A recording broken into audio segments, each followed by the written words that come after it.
Yeah. Hey, buddy. My dinner's arriving soon, so. Your dinner's arriving soon? Yeah. What did you order? Boston Market chicken. Oh, okay. They have really good chicken wings. Please mute yourself.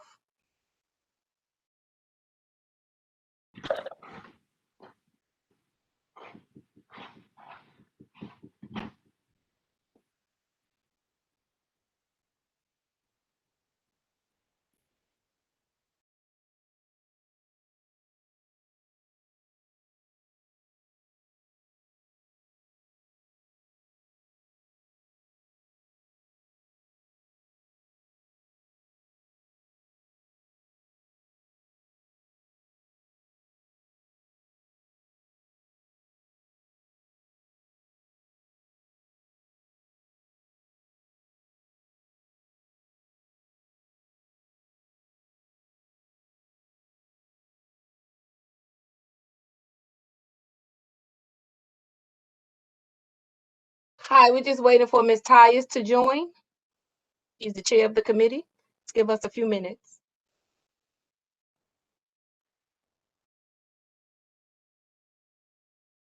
Michelle, I'll give her a call real quick.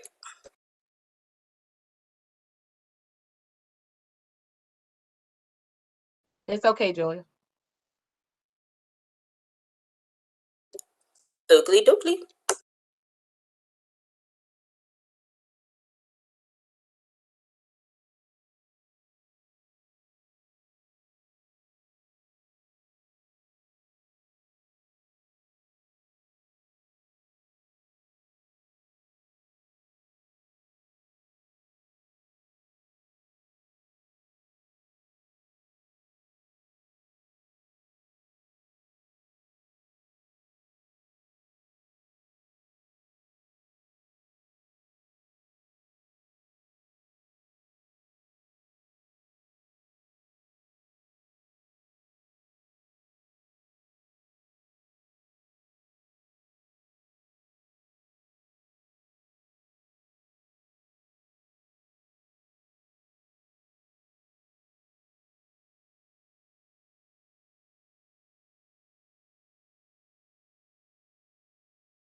I just spoke with Ms. Tyus. She'll be joining in a few seconds.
Good evening, all. Thank you for your patience.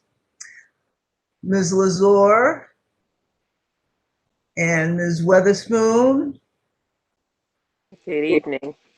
and District Manager George, who was just kind enough to rattle my branch and remind me that I'm late. Late is my middle name lately. Forgive me. So we're starting. Thank you all for coming. I'm just pulling out the agenda for this evening's meeting to check to see who's on first. Okay, Workable St. John's is the first listing on tonight's agenda. And we're going to step through this. I think we have 3 items. Workable St. John's, revisiting BSA, and 1323 Dean Street. Before we get started, I want to thank you all again for coming on time and ask either Secretary Sarah Lazar or Third Vice Chair Yosha Weatherspoon to make sure we're taking care of business and we have a quorum.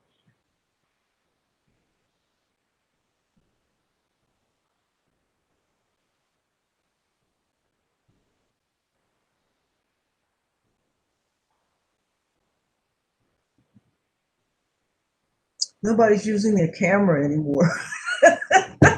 I think we have 4, 9, 13 people using their camera. Everybody else is hiding. It's okay. It's okay. We're here. Thank you, Sarah. So far we have 44 people on the call, and I believe there are 23, maybe 22 committee members. So we need to know we have a quorum before we ask the representative for Workable St. John's, 991 St. John's Place, which is a revisit to get clearance from CPC on a little sticking point they ran into on rooftop space for HVAC and privacy and all the rest of that. While they get set up, we can again poll for a quorum.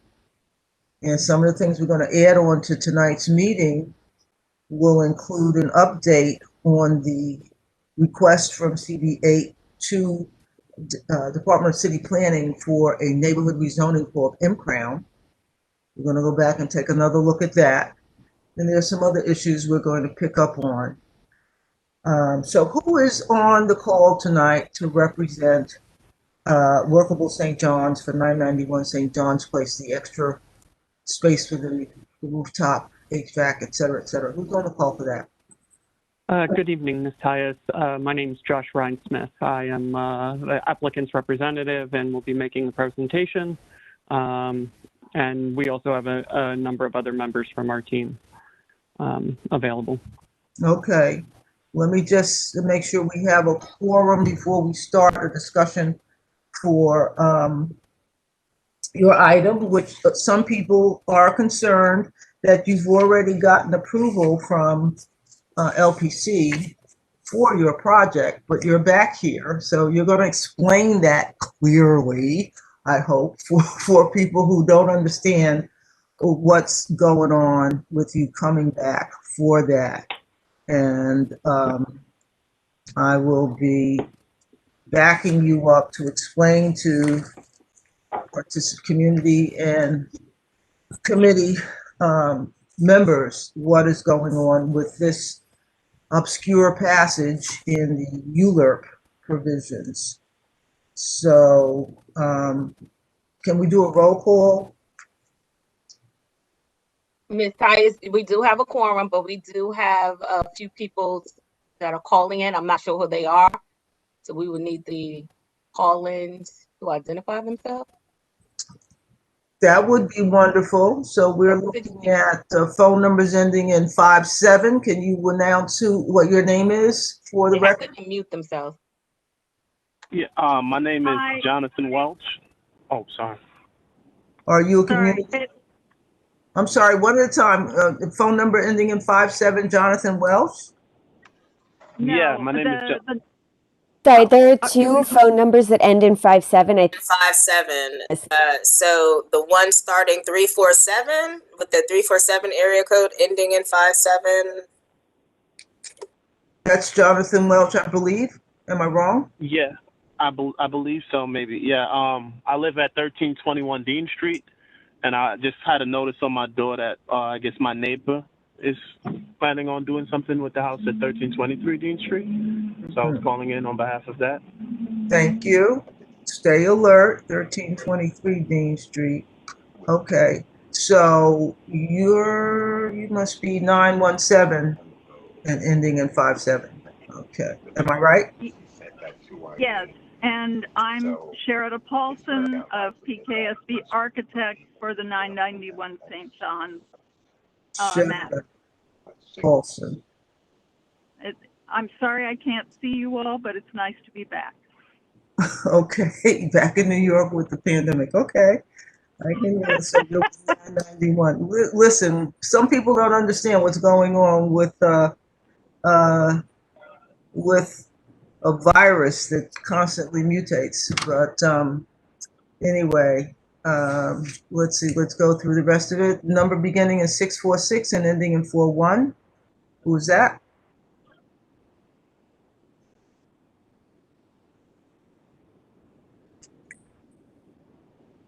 You don't want to identify yourself?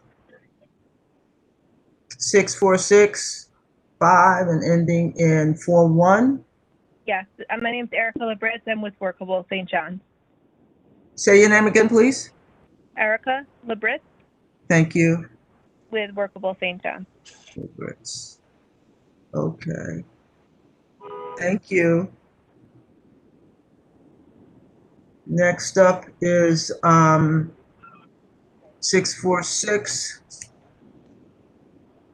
5, ending in 44.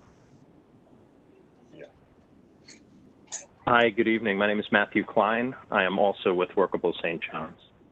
What are you guys on tonight? Thank you, Mr. Klein. Okay.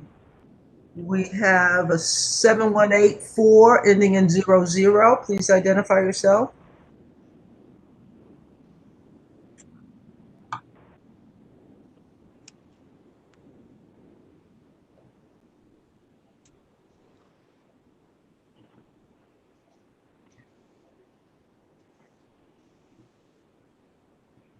You're not going to identify yourself, 7184 ending in 00?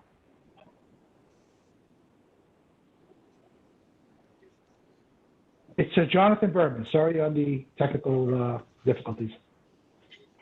How are you? You've been missed. Fine, fine. Thank you very much. I'm sorry about that. That's technical okay. I think we have one more, a 9175 ending in 57.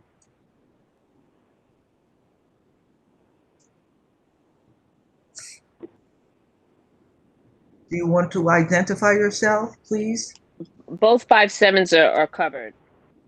Really? Okay, so we have Ms. Paulson and we have the first gentleman, Jonathan Welch. Okay, Jonathan, thank you, thank you. Okay, so we're good and we have a quorum. All right, so who's presenting for 991 St. John's? Do you want to step through your issue here so that people can understand that you're asking for additional height so that you have privacy on the rooftop and you can accommodate the HVAC equipment, et cetera, et cetera? So do you have a presentation you want to make? Yeah, this is Josh Rhinesmith again. I do have a presentation that I'm going to share. Okay. Okay, and let me just hit the slideshow. Can I just confirm, are you, there we go. Okay, so good evening, everyone. My name is Josh Rhinesmith from, give me 1 second, let me just, okay. Okay, from Ackerman LLP, Land Use Counsel for the applicant Workable St. John's. We are here to present our application this evening regarding an application that's been filed with the Department of City Planning seeking a certification from the chair of the City Planning Commission to modify the open space that is required to be provided on the rooftop of the proposed conversion and enlargement to the building at 991 St. John's Place. I am joined here this evening by Erica Labritz and Matthew Klein from Workable City Development, and by Sherida Paulson from PKSB Architects. Okay, so I think everybody's very familiar with the site. This application was actually before the community board when we were seeking our Landmarks Preservation Commission approval back in 2018. But just to refresh, it is located on the northwest corner of the intersection of Brooklyn Avenue and St. John's Place. The entire neighborhood is an R6 zoning district, and it's located within the Crown Heights North 2 Historic District. The project site is, as I mentioned, known as 991 St. John's. It's located on a portion of the property that is owned by St. Gregory's Church. The entire property comprises of the church building you can see on the corner, a rectory building on the opposite corner at Brooklyn Avenue and Sterling Place, and the 3-story with a basement educational building that has been vacant for a number of years at this point. Workable City Development is the ground tenant for the portion of the property that is improved with the existing educational structure. So the proposed project is to convert and enlarge the existing building into a multifamily residential building containing 40 dwelling units. Upon its completion, the building will be 5 stories plus basement, and will have a total floor area of approximately 39,793 square feet. The reason that we're here tonight is because for conversions of non-residential buildings, there's a certain provision in the zoning resolution. It's within Article 1, Chapter 5, which provides for special rules for the conversion of non-residential buildings. And I'll get into the specific requirement in a minute. But as I had mentioned, this project was before the community board back in September of 2018. And then ultimately obtained Landmarks approval for the project that you're seeing with its most recent certificate of appropriateness being issued by Landmarks in October of 2020.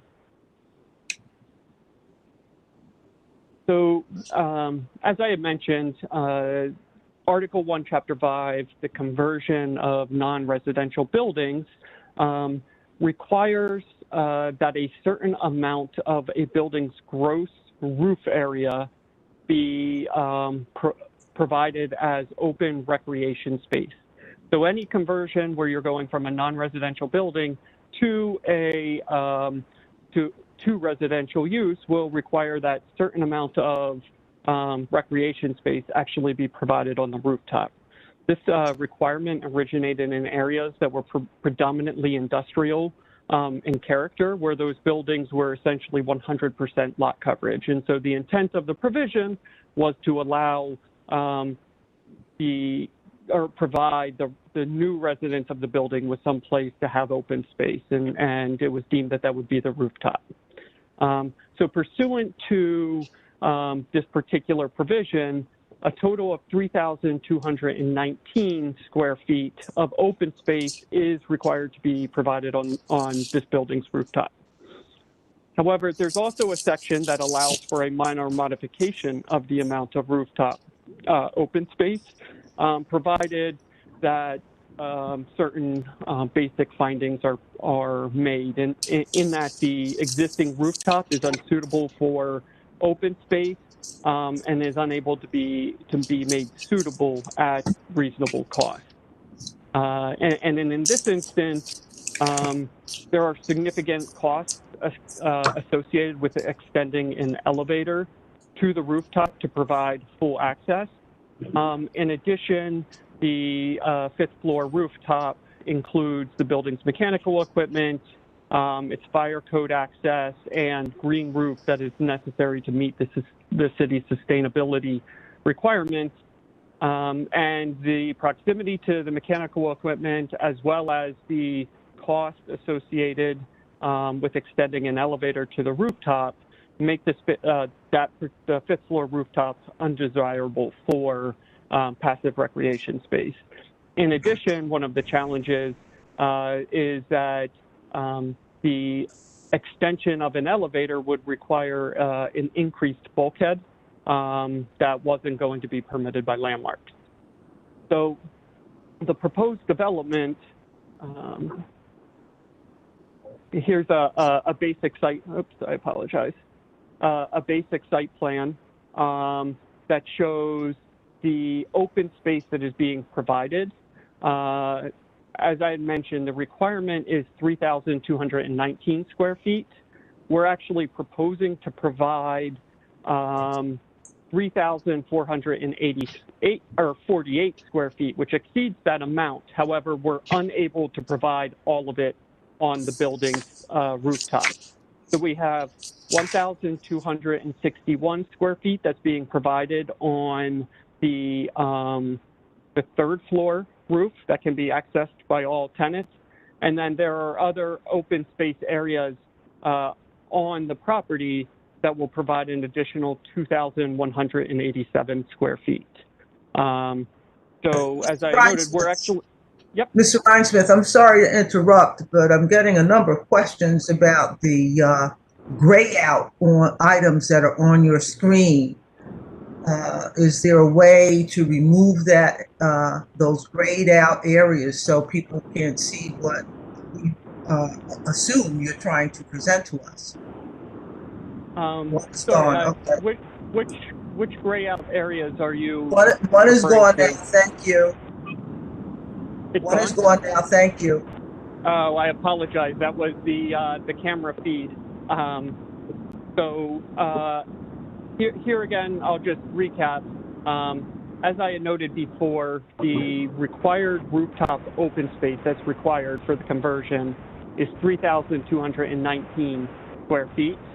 The proposed project actually exceeding that amount. The reason that we're here this evening is all of that cannot be provided on the rooftop, which is really a quirk of the zoning regulation involving the conversion of this building.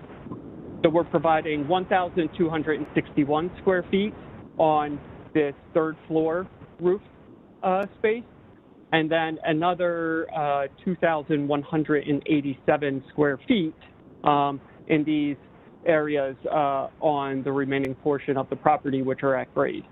All of these spaces are accessible to the building's tenants. So to recap, we're actually exceeding what's required. We're just unable to provide it on the rooftop. I believe there had been, I wasn't at the September 2018 meetings regarding this project when we were seeking the LPC approval, but I believe the need for this certification was mentioned at those meetings. That's essentially the application and what's being sought. And again, it's really a quirk of the zoning resolution that requires this space to be provided on the rooftop versus it being provided at grade. So I'm happy to answer any questions that anybody has. And as I mentioned, we have members of the applicant team who can answer questions as well. Thank you very much, Mr. Reinsmith. Looking at the materials and looking back at the older materials, there's something very familiar about this, and it has a feeling of doing an in run around the ZR and I see questions here, and I'll turn it over to third Vice Chair Yrsa Weatherspoon to accept questions from the audience. Sure. There are a couple of questions that speak to the fact that this is familiar, and it was rejected with the same height issues. So can you speak to that? Josh, would you like me to respond? Yeah, that'd be great. I was just about to introduce you. So Sheridan Paulson, who was involved from the LPC with the LPC application from the beginning, and the project architect can respond. Thank you. As we made the initial presentation to your committee and then to the full board, you did indeed issue a resolution asking for modifications to be made, and the commission asked us to make those modifications, which resulted in a reduction in the overall height of the building on both the addition to the west and the rooftop addition. So this is a smaller building than was initially presented to you.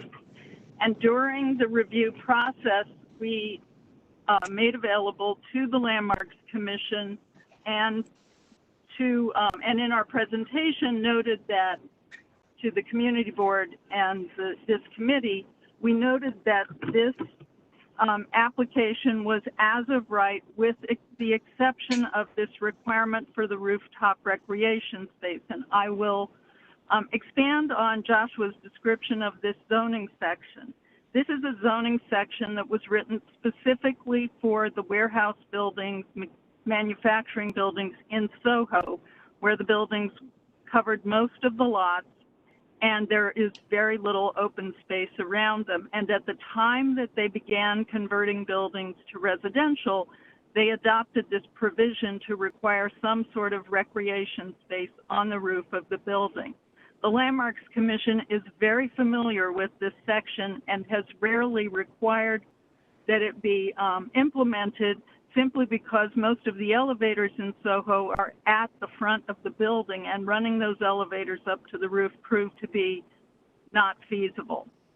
So this modification is allowed, especially in situations where it is not desirable or feasible to locate what is meant to be tenant recreation space on the roof of a building. Buildings have mechanical equipment. We have the update to the sustainability code that requires green roofs or solar panels. We're using the green roof components, and so we are able to provide, because the building is a freestanding building primarily, we are able to provide the required recreation open space on the ground level and on the roof of the third floor extension, which is accessible to all of the tenants. So we're meeting the intention of the recreation space. We are presenting to you this request, which is for a minor modification, but we are, as Joshua said, exceeding the amount of recreation space required by this section. Okay, is this presentation downloadable? Can you download it? It's not from right here, but I can send the presentation to the district manager so it can be circulated. Okay, I appreciate that. Also, can the rectangular blocking of the presentation be moved? The rectangular blocking? Yes, a gray rectangular blocking? Yeah, I thought I had moved that. Is it still on the presentation? Is that a question from earlier? Yeah, has it been removed? Were you able to? Yeah, I believe it should be gone. Okay. All right. Yes, it was removed. It was confirmed. I'm sorry about that. That's okay. I'm sorry, it's Sheridan Paulson again. I just want to make very clear, we are not requesting any additional height, nor are we requesting any additional materials on this rooftop beyond what the Landmarks Commission approved, which was the follow-up to your request for a smaller building. So this is the lower building as presented to Landmarks and as approved by the commission. It is, we are not requesting any additional scale here. Okay, do we have any other questions?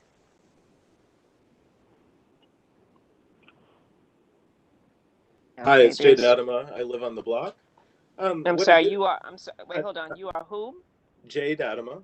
I own 973 Okay. St. John's Place. So Okay. what's new in this, and this was rejected, as others have pointed out 2 years ago, but what's new tonight is tenants being able to look down in all of our backyards from the 3rd floor, which is certainly not a desirable manifestation. And also, I'd like to know if there's any prospect of this being built in any timely fashion, given the delays of the last 2 years. And I'd also, last, like to know where the approval from Landmarks is visible, because I attended both meetings. And what I heard there was Landmarks asking for the plan to be revised and represented. Okay. Yes, it's Sherrod Paulson. The Landmarks Commission did indeed ask for the changes. We brought the project back to a second public meeting, which was when we presented the reduced scale of the building, and they voted to approve it. We subsequently prepared the filing drawings, which are required for the Department of Buildings and Landmarks, and the commission reviewed those over a lengthy time, in addition to the pandemic slowing down some of their permitting processes last year. But they issued those approvals, and they should be visible on the website. Why aren't they website. part of your presentation? I actually think this is pretty shoddy, and I'm sorry to be so abrupt and actually combative, but since you've done projects for Jared Kushner and others, and you were appointed by Giuliani, I think everyone on the call needs to be aware of your track record, which is admirable as an architect, but not really beneficial for the community or the city of New York. I hear your comments, and as I stated before, yes, we had Jared Kushner as a client for one project, but over the course of 20 years, most of our projects are actually very low scale and in communities throughout the 5 boroughs. So we do have a good track record with the Landmark properties. And that's because you served on the because- Landmarks can I- Commission. You basically are playing both Can I both please parties. respond to your? You've acted can I on the please Excuse me, Jay. respond? but that's not Jay. really fair. Excuse me, I don't think any Can of this is actually We don't want to relevant be to. combative. Of Exactly. course not. You're Thank trying to be you. by workable St. John's. Thank The you. church hasn't I improved wanted. anything. Okay, What I has the would church like done to in the make last 2 the years? point. Where did the money go? I would like to make the point that this is an application to the Department of City Planning, and the Department of City Planning has to evaluate this on the merits with respect to the zoning resolution. So the fact that Landmarks has acted, has issued their certificate of appropriateness is information, but it is not relevant to how the City Planning Commission is evaluating this. They have looked at this need to provide residential rooftop recreation, and they, working with the team, came up with ideas about how to locate it on the rooftop of our addition and on the ground floor. So it's in that spirit. But, and just and I would reiterate sorry. that the Landmarks Commission knew of the need to request this waiver. It was a waiver they knew of in addition to their experience in Soho, and they understood that this was achievable without and I just modifying the form of the building. And also, I would just like to add that the request that we're asking. Who is of the speaking? city- Who is speaking? Who's speaking? Oh, This is I Mr. apo- Ryan I- Smith. I apologize, Josh Rhinesmith.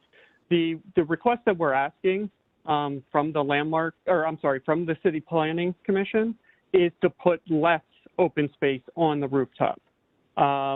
If we were able to put all 3,200 square feet on the rooftop, this would be as of right, and we would not have the need for this particular application. What we're asking now is to put less open space on the rooftop than is required by the zoning resolution, and we're providing that at grade. So I just want to be clear that that is the extent of the application with the Department of City Planning right now.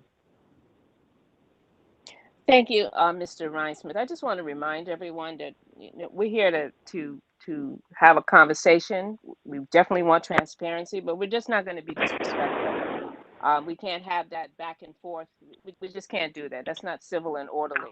So, and the next time someone has a question, please, if you want to speak, put it in the chat.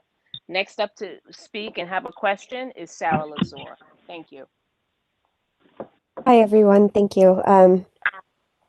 I do remember this application coming before us in 2018. I was not yet on the board, but I was. I just blew my credibility. Oh, hello?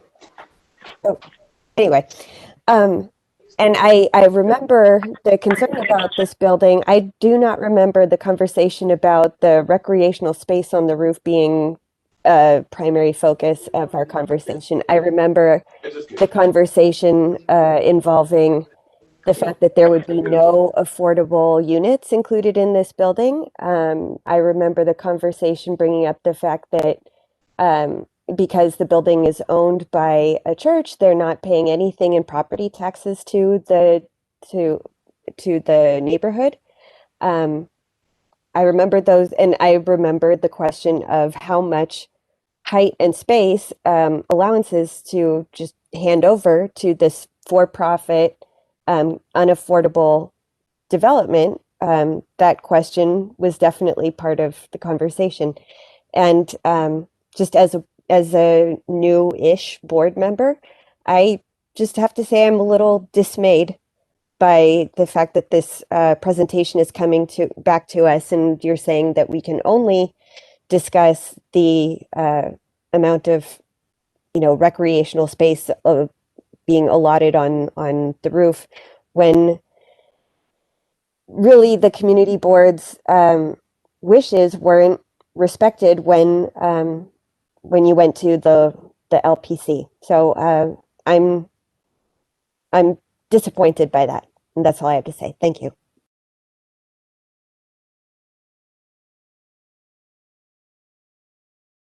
Thank you, Sarah. Ms. Weatherspoon, I believe the president of Crown Heights North Association has a statement. Yes, I was actually about to call on her. Thank you very much. Ms. Young, please, if you will. Well, there's a terrible echo. You probably have 2 iterations open on your system. I don't know how to correct that. One would have to be closed. You may have to log out completely and come back. I'll log out.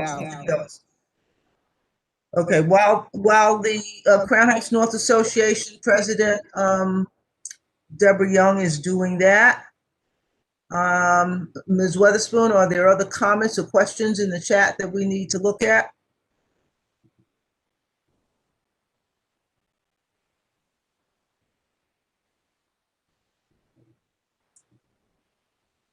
Representatives for the project have been patiently trying to explain what they're doing here.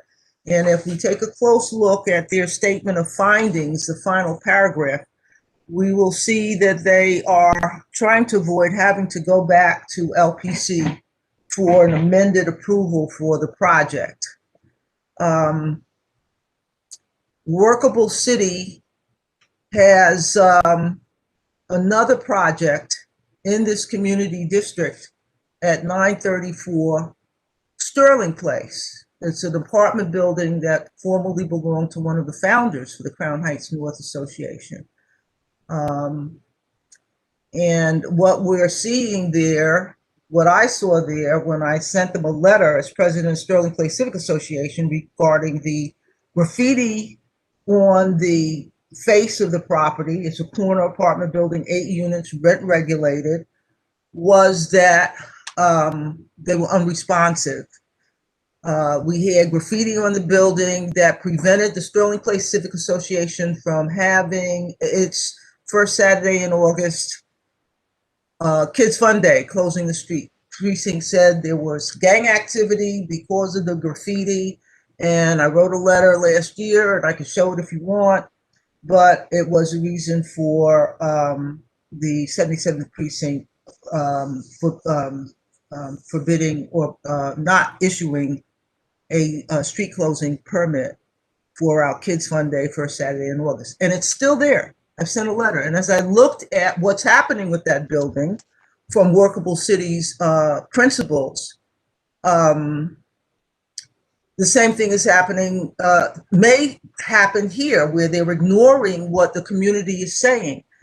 For the proposed residential enlargement, it would be beneficial for this CBA, Community District 8, to keep as much open space as possible. We don't have a lot of open space. To close off that area to add, I think, 4 more apartments doesn't seem to be worth the effort.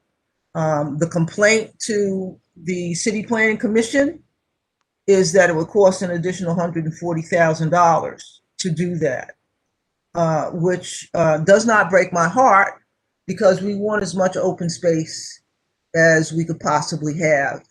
And the principals for Workable City, if they're going to do the same thing with this building once it goes up that they're doing with 934 Sterling, where they have more than 50 housing HPD violations for the past several years, and they haven't notified HPD that the deed has changed hands, then I have a problem.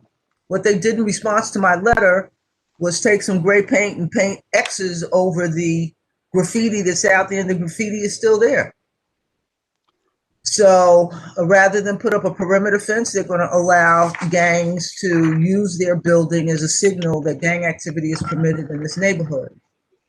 And if this is what they're going to do with the old school building for St. Gregory's, it's a problem for me as a near resident. But that's neither here nor there. I want to hear from the other committee members. I hope Ms. Young is back on the line. Ms. Young, are you back with us? I'm back, but I'll let other people have their comments before I'm prepared to make a statement, okay? Ms. Weatherspoon, are there other questions? Yeah. Well, I just want to make mention that Mr. Vacconi has said that LPCCOA confirms that the applicant reduced the size of the rooftop addition. And he's also dropped some information. So please, everyone, take a look at that.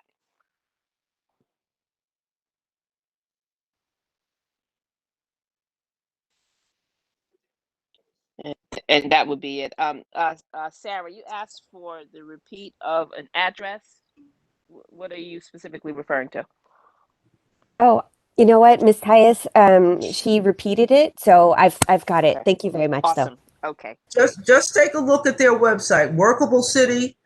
This is we have this will be their second project near St. Gregory's.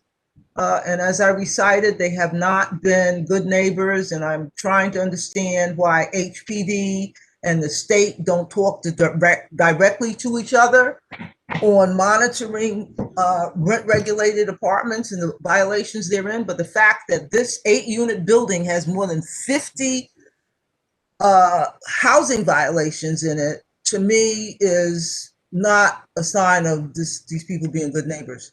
So with that said, I'm glad to hear that Jay Dadimer is on the line, because I think he's a near resident to the project. And again, if there's any way for Workable City to go ahead with their project without closing off that open space, then I think you get a lot more support from this community board as far as moving ahead with this project. Open space is at a premium, and as you know, the less open space you have, the more of a heat island you create. And when people who can't afford air conditioners can't open their windows and get a decent breeze because there's a building right next door, then that's a problem for low-income folks who depend on nature to try to keep cool. So if there's any way to reduce that, maybe just go with 2 floors on the proposed residential enlargement, or not do that enlargement at all. That little bit of green space would be great. And a lot of attention is being drawn to it because there's another project on the other side of that block, on the Sterling Place side, that's threatening to close off a lot of almost a half a block of open private green space. We recognize your property rights, but at this point, you're coming into a community. You're trying to. The church is at a loss for its tithes revenue. We understand that, but we also want you to understand you don't have to make all of your return on investment on one project. Okay, especially at the end of the day, it's not going to be managed wholesomely. But I will turn it back to Ms. Weatherspoon to see if there are any other questions to be answered, and then we'll call for a motion and a vote. Yes, Deb Young? Yeah, I'm here. Okay. I think that Ms. Lazar did an excellent job of recapturing what the position, not only of the community board, but of Crown Heights North Association's position was to this project when they initially came before us. At this point, given the impact that what they are proposing to the neighbors with this rooftop, and, you know, the imposition of it on the neighbors in their backyards, and the appearance that, and I have a question, clarification. You're saying this is not an additional 2 stories? Because that's one of the things we thought when we were looking at these plans. Are you looking to go up? Will this increase the height of this building? Your plans? Could you address that, please? Yeah, this is Josh Rhinesmith. Okay. Yes, there is a 2-story additional on top of the existing structure. I believe when it was originally before the community board, there was another, there was a 3rd story that was proposed.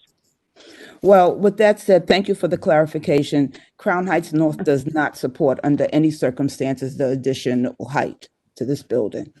So I'm prepared to make a motion. Madam Chair, may I make a clarification? The building that you see before you is the building that was approved by the Landmarks Commission with the reduction in, it went from a 3-story rooftop addition to a 2-story rooftop addition that is depressed within the parapet, which is very tall at the upper portion of the building. And the side addition to the west was initially presented as taller as well. The purpose of this application is to relocate required open space, rooftop recreation space, from the rooftop to the rooftop at the 3rd floor and the ground level. That is the purpose of this proposal, to convert a non-residential building to a residential use, which is clearly compatible with the rest of the area, requires this tenant accessible recreation space on this site. And that is the purpose of the application. We are not proposing any additional height to the approved building. We do have another question. And can the attorney and developer clarify how much money is saved by this step? Where is the community benefit for their proposal? I'm sorry, I'm not really sure I understand. I think what's being misconstrued is some of the findings have to be for the relocation of the rooftop space, is that it's unsuitable or can't be done at reasonable cost. In terms of, I think the cost that had been mentioned from the $140,000 that I believe was discussed earlier from the statement of findings had to do with the cost to extend the elevator bulkhead to make the fifth floor rooftop fully accessible. But there are other reasons why the fifth floor rooftop cannot be used for recreation space. It has to do with the building's mechanical space, as well as our green roof requirements and fire code access. So while one component of the findings is that it can't be done at unreasonable or at reasonable cost, there's also really a practical impossibility to provide the requisite amount of required rooftop space on the fifth floor. In addition, it would require extending this bulkhead that you see in the middle of the screen by approximately 10 more feet. So, and that was an issue that was going to be problematic from a landmarks perspective. Thank you, Sarah. Yeah, so this question, I guess it's for both the applicants and also for my more senior committee members. So as I understand what the applicants are saying, they're saying, well, the LPC approved the extra height, so we are only asking you if you will approve not putting recreational space on the top. And just as a practical matter, I'm wondering, so what happens if we say no, we don't approve that change? I mean, I understand that LPC already said that's cool about the extra height, but so what happens if we say no to this? It looks like Mr. Vicconi said our vote is advisory, but yeah, I'm just any sort of wisdom on this. To respond quickly on that. So this is a certification application with the Department of City Planning and the chair of the City Planning Commission.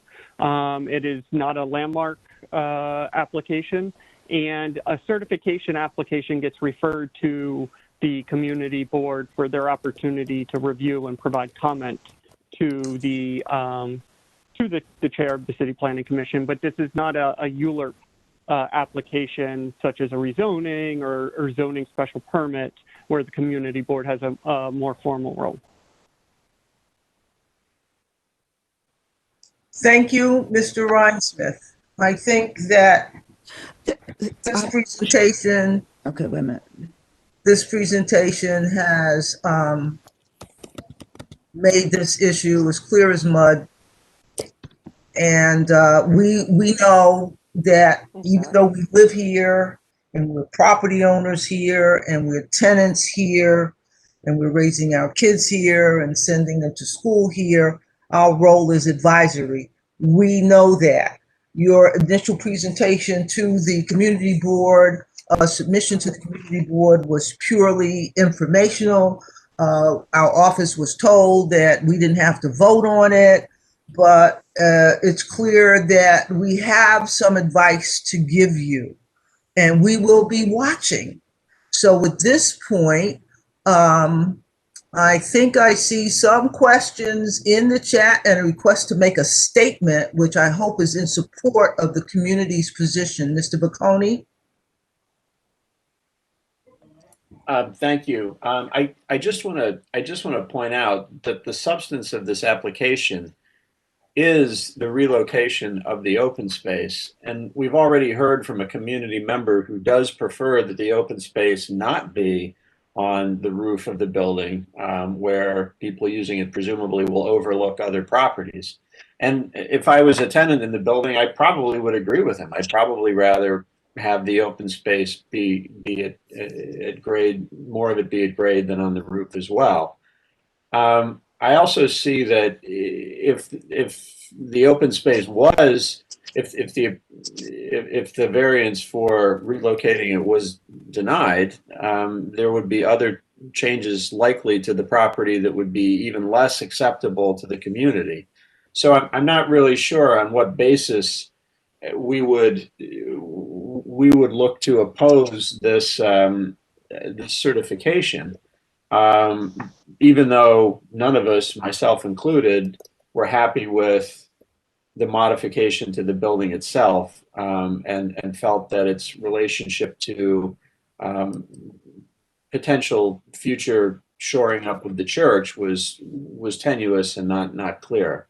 I didn't care for this application at all, but it has now been passed by LPC. I'm glad they made the rooftop addition shorter than was proposed originally, but I don't know what purpose would be served than other than to support this certification, because if it were to be denied, the outcome for the community, I think, has been established, would be worse.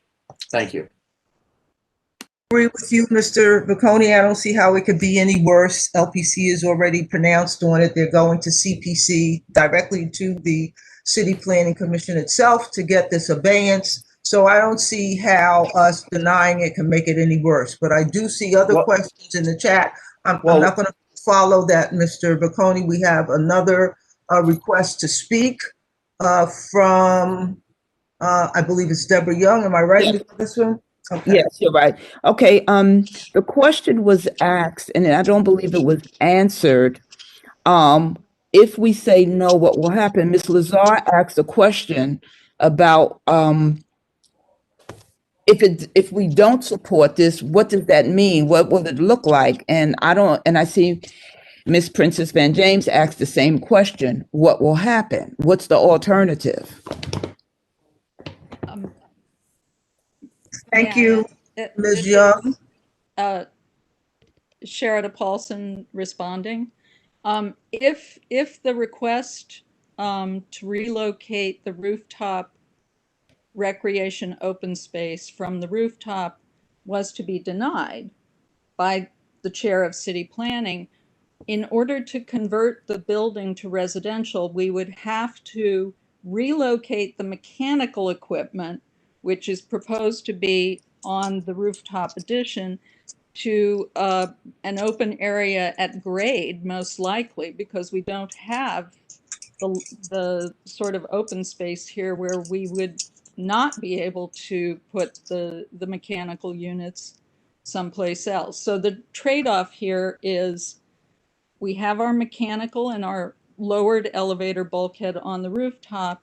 If we were to remove those elements and provide the elevator to the rooftop for locating all of this open space or recreation space at the top of the building, we would have a taller elevator bulkhead, and we would have to locate the mechanical equipment in other places around the site.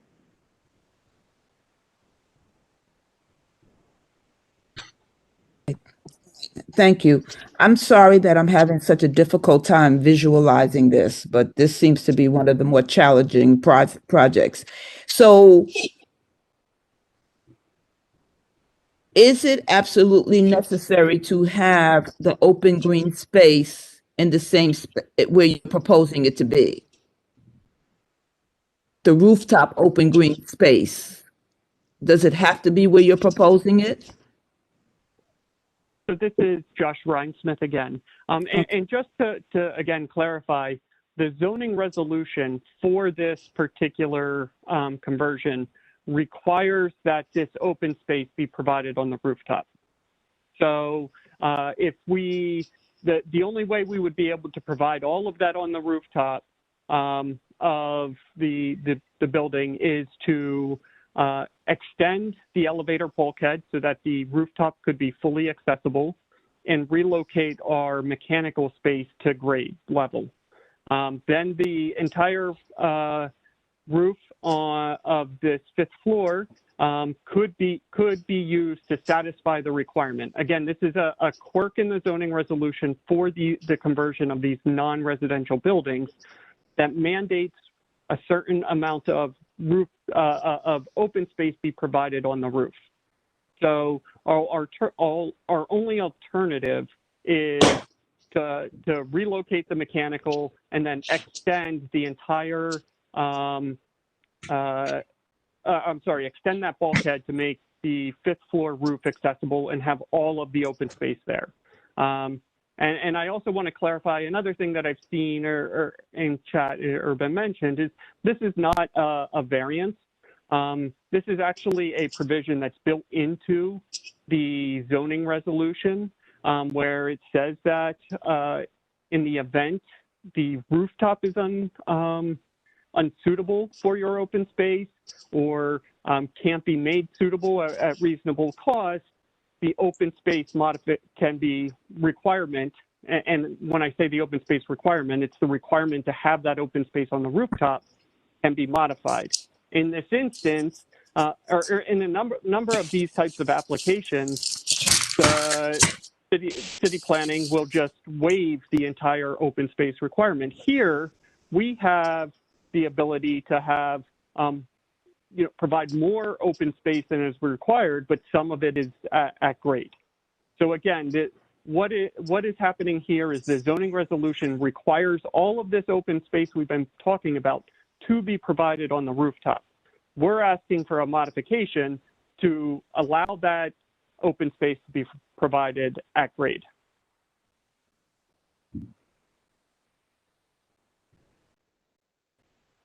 Thank you, Mr. Rhinesmith. At this point, I have to ask for a motion from the committee to dispose of this item if all of the questions pertinent to making a decision on this have been asked and answered. I ask for a motion on the project, on the item. Since it has been established that, in my view, that this that if the certification was approved, the project would be built in a way that was preferable from a community standpoint than if the certification was denied, I move to support the certification. Mr. Bocconi, I won't thank you. I will ask for a second on your motion to support. I will second it. This is John Buckle. I should have known. Let's call the roll on this item, Ms. Weatherspoon or Ms. Lazur, either one, please. Go ahead, Sarah.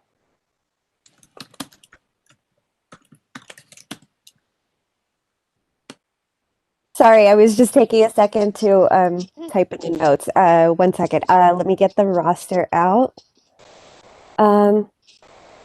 Okay, let's do this. First, Princess Ben James. Abstain. John Buckles. Mr. Buckles? Yes. Okay. Robert Callahan? No. Oops.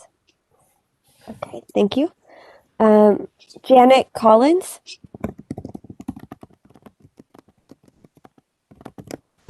Ms. Collins?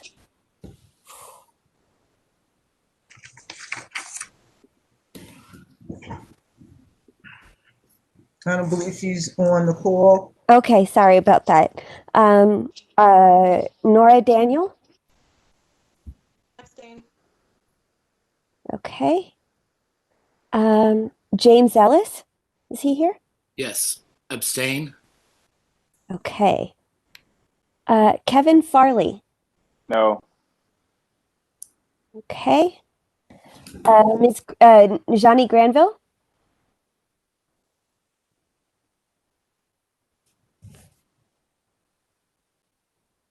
Ms. Granville?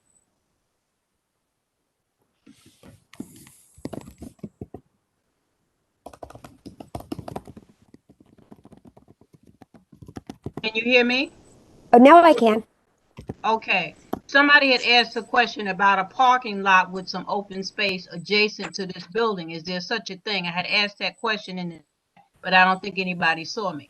So I wanted to know, is there such a location? Is there such a thing? Because nobody else has said anything about it. And the question went unanswered because I don't think anybody noticed it in the chat.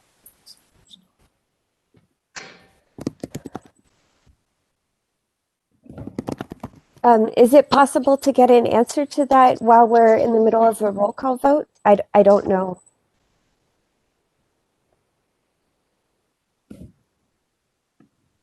Tyus? I would ask the presenters to answer the committee members' question about the parking lot. Sherrill Paulson? Yes. Yes, there is currently at-grade parking that is accessible from the Sterling Place side of the project, and that there will be a parking area much improved and cleaned up, buffered by landscape, that will continue to be accessible from both sides of the site. That area is outlined on the site plan. Thank you, Ms. Granville. Can we have your vote? I'm sorry, Ms. Granville. Parking areas do not count toward this type of recreation open space. Okay. Abstain. Okay, let me just type. All right, thank you. Kathy Islin? Yes. Yes, okay. Yashima Jordan? Do it. No. Okay, that's a no. Peter Crashes? Yes.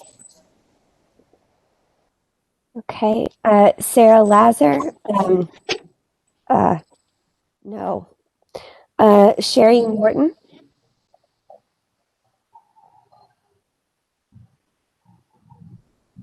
Sherry Norton? She may not be there. Okay, sorry about that. Robert Puka? He's not here either, Okay. Sarah. Sorry about that. Thank you. No problem. No problem. Adam Sachs? That's not here either. Okay. Sorry, this is my first time. It's okay. There's no worries. Meredith Are we calling on Carl Riddle? Oh yeah, I was wondering about that. Is Carl Riddle here?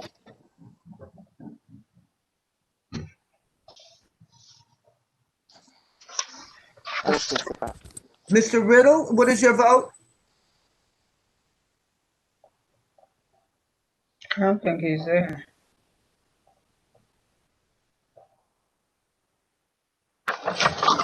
Well, in the meantime, I guess I could come back to them. Is Mr. Meredith Dayton here? No. No. Okay. Ms. Tyus? Yes. No, I do not support this. Okay. Gib Viconi? Yes. Thank you. Ursa Weatherspoon? No. Okay. Sharon Wedderburn?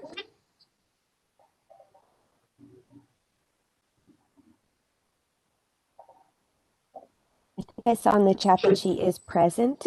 I thought so too.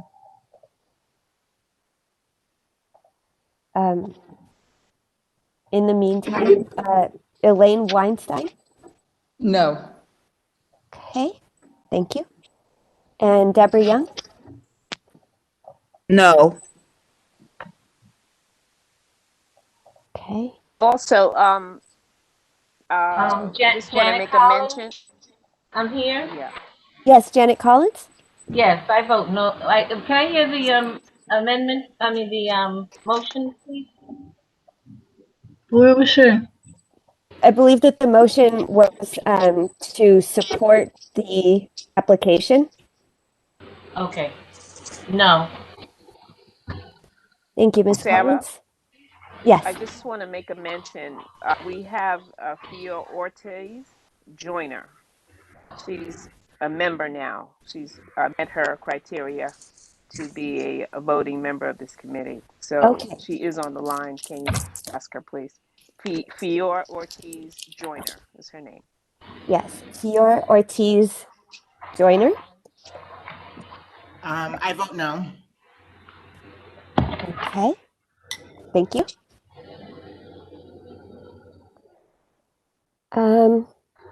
So just to check, did Carl Riddle return? Mr. Riddle is no longer in compliance for voting rights Oh. based on his attendance. Okay. And is Adam Sachs or Meredith Staten here? None of them are here, Sarah. Okay. Yeah. And Mr. Staten also no longer has voting rights based on his attendance as well. Okay. And I guess last is Sharon Wedderburn. Did we get a vote from her? No. No? She's no longer participating in the meeting via YouTube. Okay. Okay. So what I have here is 4 yeses, 10 noes, and 4 abstentions.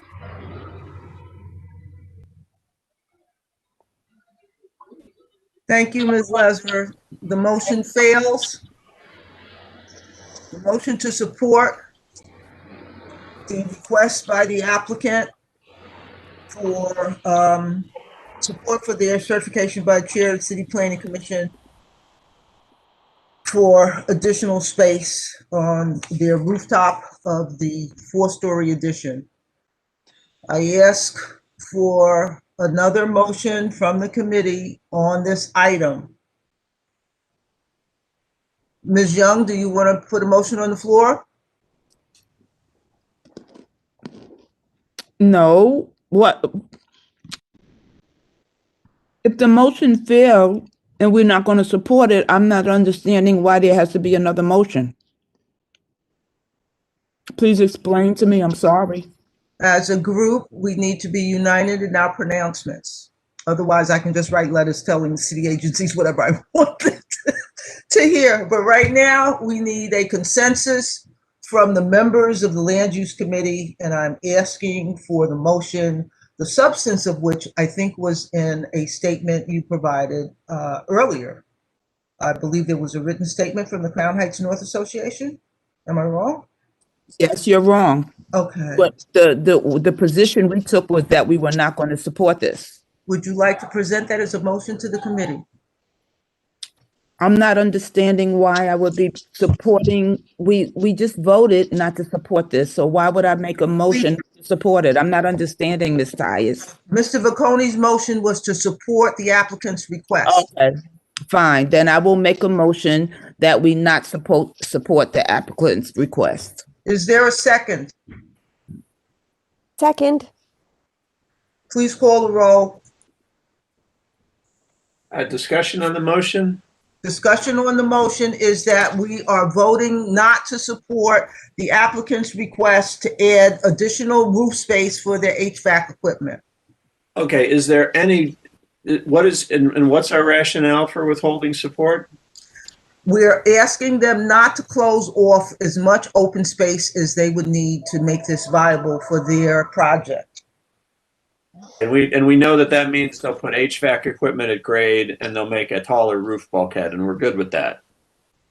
I don't agree with your assessment of how they're going to move forward. There are other laws that are requirements for construction that are governed by Department of Buildings rules, and we are caught in that crosshairs of what LPC is approving, and it depends on their mood. They've been known to be arbitrary and capricious in the past.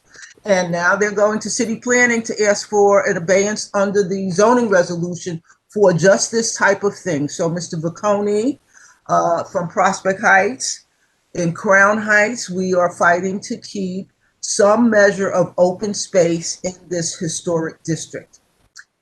We have a motion on the floor, and you're asking Ms. Tyus, Ms. Tyus, you're going to get the open space. They're not taking open space away. That's not the proposal. they're relocating it to grade. Your choice is to have open space at grade or to have HVAC equipment at grade. If the open space is at grade, at least it will be visible and not, not a nuisance. It will be a nuisance at grade, that's for sure. Yeah. And my heart bleeds for them. They'll have to rent it at a lower rate, I imagine.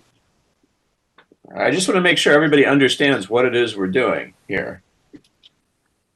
So Thank you, Mr. Vacconi. that's fine. I resign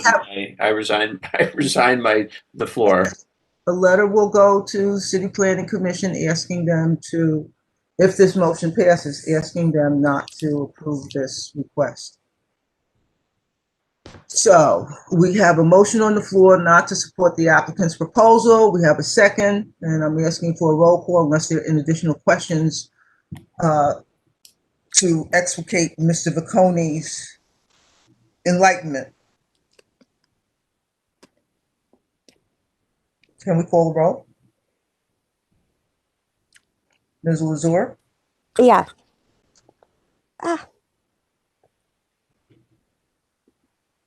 Sorry, I had a little technological issue, but okay, I'm going to call the roll. Sorry. Okay, Princess Ben James.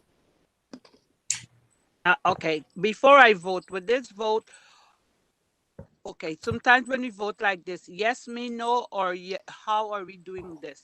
Yeah, yes means no. We're not supporting it. Okay, good. Thank you. Yes. Thank you. John Buckles. No. Thank you. Robert Callahan. Yes. Thank you. Janet Collins.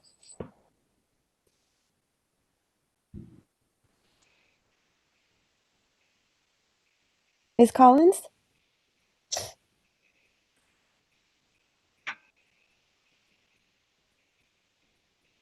Okay, I can return to Ms. Collins.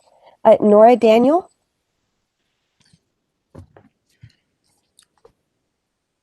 Sorry, I couldn't hear that. Yes. I think that was a yes.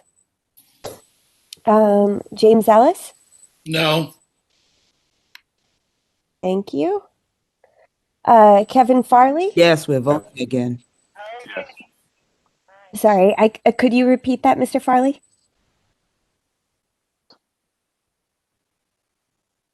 Yes. Thank you very much. Najani Granville?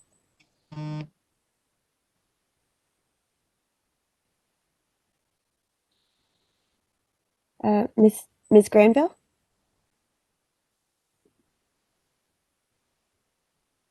We can come back. Okay. Kathy Islin? No. Thank you. Hiroshima Jordan? Yes. Thank you. Peter Crashes? No. Thank you. Sarah Lazar, abstain. Sherry Norton. Oh, sorry. Sherry Norton's not here. Skipping down. Ethel Tyus.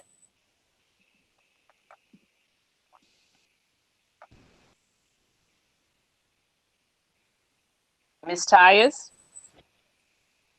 Yes, I was muted. Sorry. Thank you very much. Gib Vacconi. No. Thank you. Ursa Weatherspoon. Yes. Thank you. Elaine Weinstein. Yes. Deborah Young. Yes. And Janet Collins is back. Oh, okay. Ms. Collins.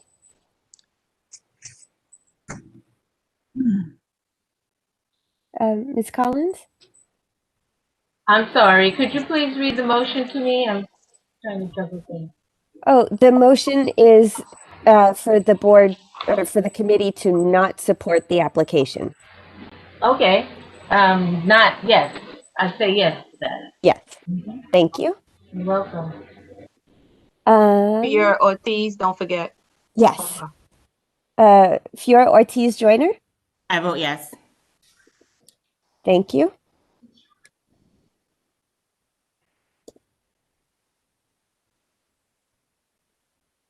Okay, it looks like we have There's Deborah Young, that I don't have her vote. Ms. Young. Yes. Great. But did you get my vote? We have Hello? What is your vote, Ms. Young? I am not in support. This is Miss Granville. Oh, Ms. Granville, yeah. What was your vote? Not in support. So that would be yes, correct? Correct. Okay, so now we have 12 yeses, 5 nos, and 1 abstention, so the motion passes.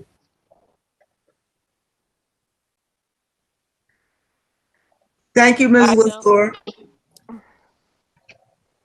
A letter will go to the Chair of City Planning Commission, providing them with the CBA position after full board votes on this Thursday. It has to go to the full board next Thursday.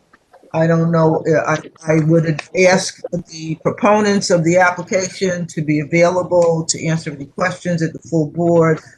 A full presentation not required, but your presence would be helpful in case there are additional questions for the full board to answer. But the recommendation from the committee will go to the full board, and the link for the full board meeting will be available on the board's website. Please mute your microphone, Ms. Granville, or whoever that is.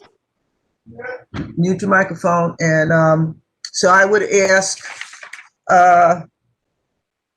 Workable St. John's to be available next Thursday at the full board meeting in case we have additional questions. And then based on that discussion and vote at the full board, a letter will go to the CPC.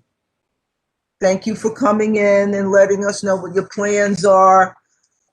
We look forward to you being better neighbors than 934 Sterling. Thank you. Thank you very much for your time tonight. You're welcome. Moving on to item 2 on tonight's agenda is a revisitation of the BSA application to extend a special permit for 17 Eastern Parkway. We asked them to correct their application regarding which community district and council district it was in. And they're back with us to bring us up to date on those corrections. So let's hear from the representatives for Eastern Athletics Club. Thank you very much. I apologize. Did I talk over somebody? No, go ahead, Mr. Oberlin. Thank you, Madam Chair, members of the committee, and members of the public. My name is John Overland. I'm associated with Klein Sloik PLLC. We represent the applicant, Eastern Athletic Incorporated. David Sefaraza, the principal for Eastern Athletic, is with me. And we also have a representative for Union Temple, the landlord, with us, Jeffrey Stein, who is here with us as well. As Chair Tyus noted, we originally appeared before the Land Use Committee on the 4th of January regarding this application. This is an application to extend the variance and special permit to operate a physical fitness center at 1-19 Eastern Parkway at the 1st, 6th, 7th, 8th, 9th, 10th, and 11th floors of the building. Eastern Athletic is not the owner of the building. We are the tenant of the building. We operate a fitness center at this location. Briefly, because we were here last January, I'll try to be brief, and I'll just do a recap, and I'll answer questions. This application, the fitness center has been the subject of 3 prior applications. The first was in 1987, in which the BSA granted a variance and special permit for the operation of the fitness center. That expired on its own. That was only good for a term of 10 years. It expired in 1997. We applied for and received a second an extension of the variance special permit. That in turn expired in 2010. We applied for and got a third resolution, extension of that variance and permit. And what was unique to this particular application was that we sought to establish a new entrance to the facility, to provide new fire escapes, to provide an additional means of egress to the building, and a new mezzanine on the 9th floor. As of the date of this application, the intended new mezzanine has not been completed. We need additional time to complete that. We need to complete alterations to the proposed cardio center at the 7th floor. We are asking that the community board recommend approval of this application. I'll take questions if there's any other. Oh, I'm sorry. Addressing the application, we did provide a corrected application. We also resubmitted our application via Dropbox to the committee. I would hope that the application meets with your satisfaction. I think that's I offer that as a review, and I'll take questions.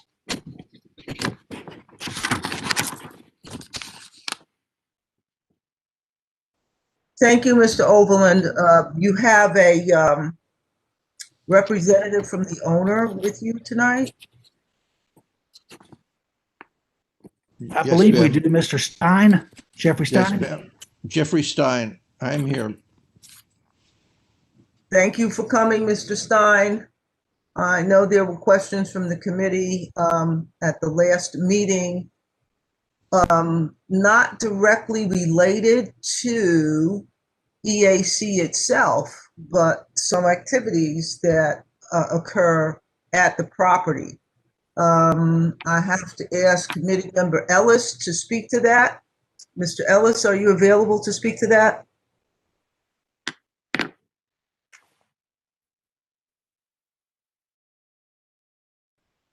Is James Ellis in attendance? Second Chair, James Ellis, are you here? I see the name, but I'm not hearing any response. Yes, Ms. Tyus, I am here. Okay. I guess, if I remember correctly, the concern was for some of the permitting. I'm actually not as familiar with it. I'll circle back as necessary. Okay, my recollection was music and service of alcoholic beverages without a license. But we can circle back. Are there other questions for Mr. Overland?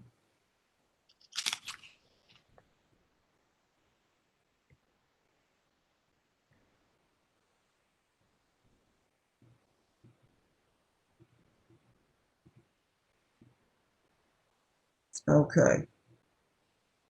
Mr. Stein, coming back and using my recollection of the discussion at the last meeting on this item, can you explain to the committee how is it that there are musical venues held at 17 Eastern Parkway and with alcohol being served? Yes, I can explain that. Union Temple entered into an agreement with a group called Murmur, M-U-R-M-R-R, that did a series of some concerts and some spoken word events, book readings, programs for children, a few things that raised money for the temple and also brought people into the building. And we received some money from them for those events. They had a permit to sell beer and wine, and that's how that that's how that, I think that answers that question.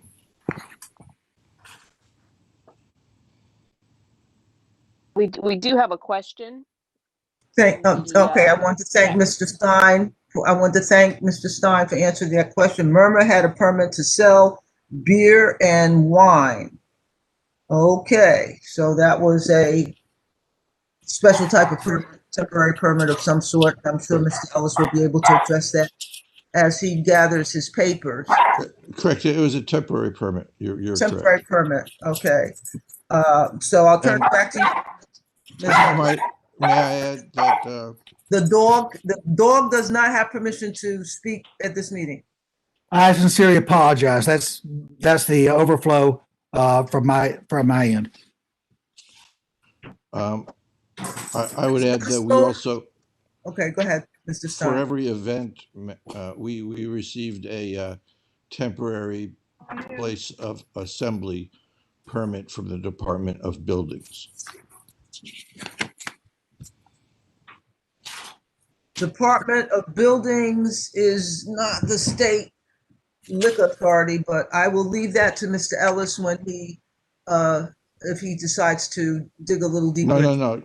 I didn't mean it in response to the liquor. I meant in response to how it came about that we had events. We did get a place of assembly permits for those events. Thank you. Thank you. Okay, Ms. Weatherspoon, are there Yes. questions in the chat? Go ahead. Yes, there's a question. Is there a certificate of occupancy that accommodates that gym in the building? Yes, ma'am. There's a certificate of occupancy dated July 28th of 1998. That C of O reflects the conditions of the fitness center floor by floor, assuming that the application is approved. That would have to be amended to reflect the mezzanine and the other modifications that I just described. But there is a C of O. Thank you.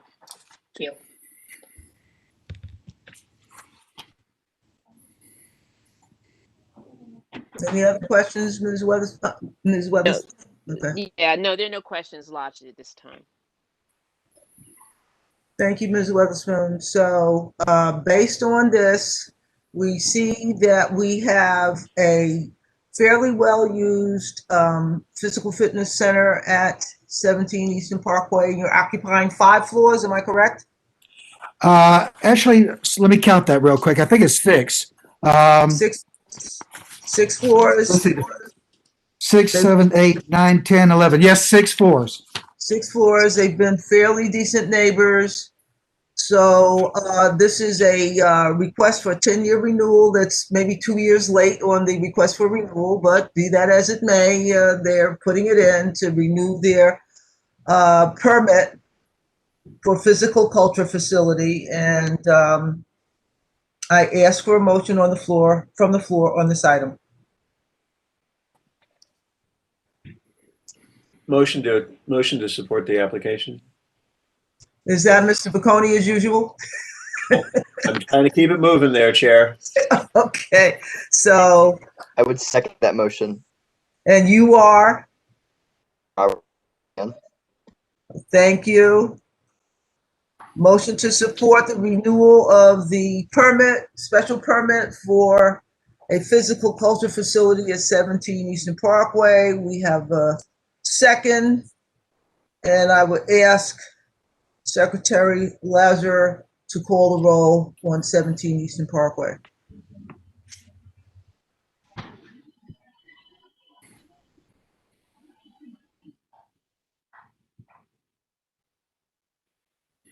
Sorry about that. Had a slight problem. Okay. All right. We're calling the roll to support the motion. Okay. Princess Ben James. Yes. Thank you. John Buckholz. Yes. Yes. Okay. Robert Callahan. Yes. Thank you. Janet Collins. Abstain? Thank you. Nora Daniel. Yes.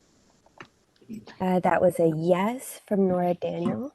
James Ellis. Yes. Thank you. Kevin Farley. Yes. Thank you. And Najani Granville. Yes. Thank you.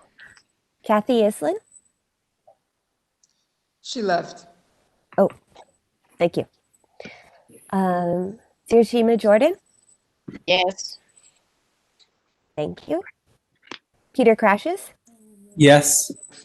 Okay. Sarah Lazar. Yes. Ethel Tias. Yes. Thank you. Yes. Thank you. Ursa Weatherspoon. Yes. Yes. Sharon Wedderburn, I believe, is gone. Elaine Weinstein. Yes. Thank you. Deborah Young. Yes. Thank you. Fiora Ortiz Joyner. Yes. Thank you. All right, the motion carries.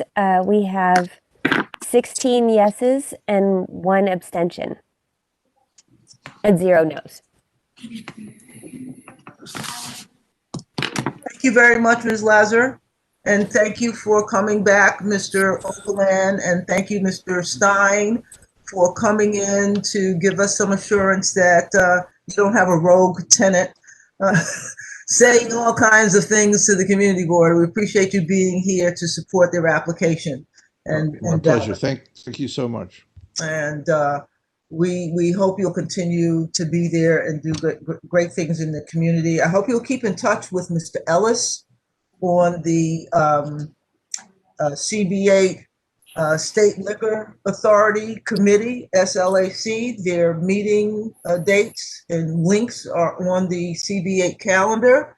If you would establish communications with them regarding your special events and sales or whatever, so we don't have any errant concerns about what's going on that we don't need to be worried about. Just those communications and announcements would be appreciated. Thank you. Thank you. Moving on to our next item, we have 1323 Dean Street in the Crown Heights North Historic District. They're converting an SRO building to a 4 apartments with an extension in the rear of the building. I don't recall getting any schematics or drawings on anything about the extension. The front facade would be restored to prior conditions. Is anyone here to represent 1323 Dean Street? Yes, I'm here. This is Yao Guo. I'm the architect for 1323 Dean Street. Cannot hear you. Please speak louder. I'm sorry. Please speak louder, Mr. Yao Guo. Oh yes. I'm the architect for 1323 Dean Street. I'll be doing the presentation tonight. Do you have a presentation to make? I don't recall getting any materials from your office on this project. Yes, Go ahead. Yes, we emailed to CB8. I don't know. It was in the email when we requested the presentation meeting. Okay, are you prepared to make a presentation now on screen? Yeah, I could share it. Yes. Okay, Ms. Neal, Ms. George, are you prepared to allow him to present on screen? Yes, yes. He can share his screen.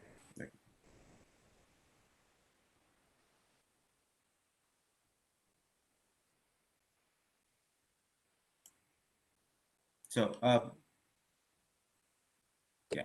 Excuse me, Mr. Guo, to the committee, in your Dropbox file for all three of your applications tonight, there was a folder for 1323 Dean. Can someone with the access to the Dropbox links just verify that you did get those files? Miss Neal, I put in the chat that I confirmed that they were included in the Dropbox link I received. This is James Ellis. Thank you, Ms. Ellis. Much appreciated.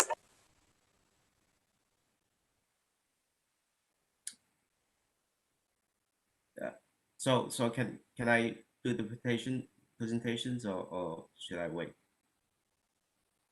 Oh, yes, I apologize for that. I just wanted to make sure everyone had access to the files. Thank you. Okay, great. Thank you. So this is 1323 Dean Street. We're proposing to do a rooftop, a bulkhead additions, and also a rear additions in the back.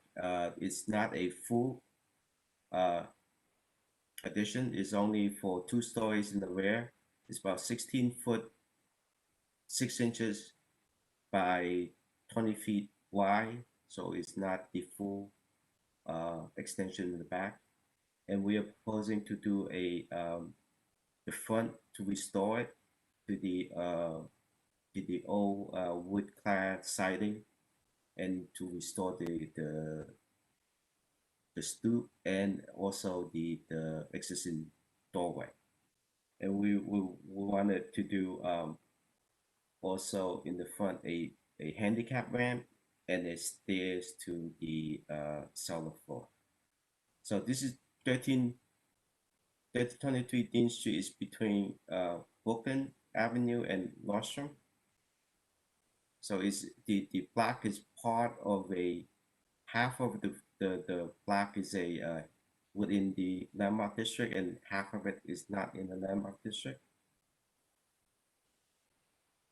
This is the Fahrenheit North District landmark. This is the building that's in taken in 1940s, I believe.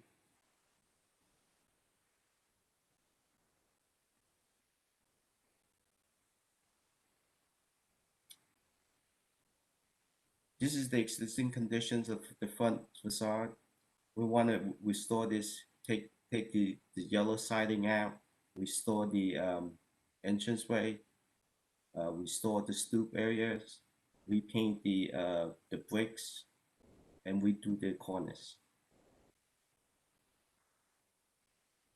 And this is the rear facade. It's basically right now it's the siding with a shed addition in the back. We're proposing to take this away and make that a 2-story extension and a bulkhead extending the stairs all the way up to the roof.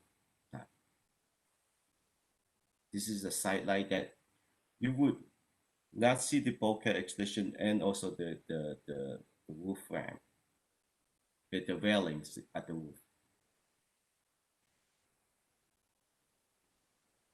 Existing is a 20 feet wide by 40 feet building, and we want to extend the cellar floor and the basement and the first floor in the back.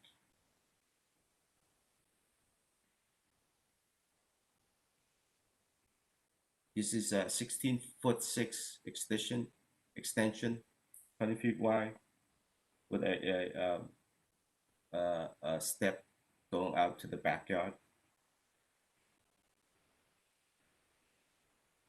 This is the proposal for a handicap ramp going to the basement floor.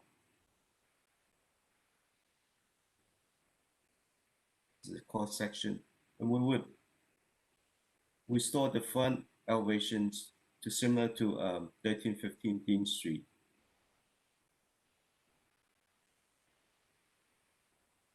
And this is the existing conditions. On the left side is what is now, and what on the right side is what we propose to restore to. This is just an illustration of what's there at the existing siding and what I proposed scheme for the front elevations. This is a proposed rear elevation. What do the 2-story in the back is an isometrics of the rear extension. It's a color scheme what we're proposing. So this is what we have.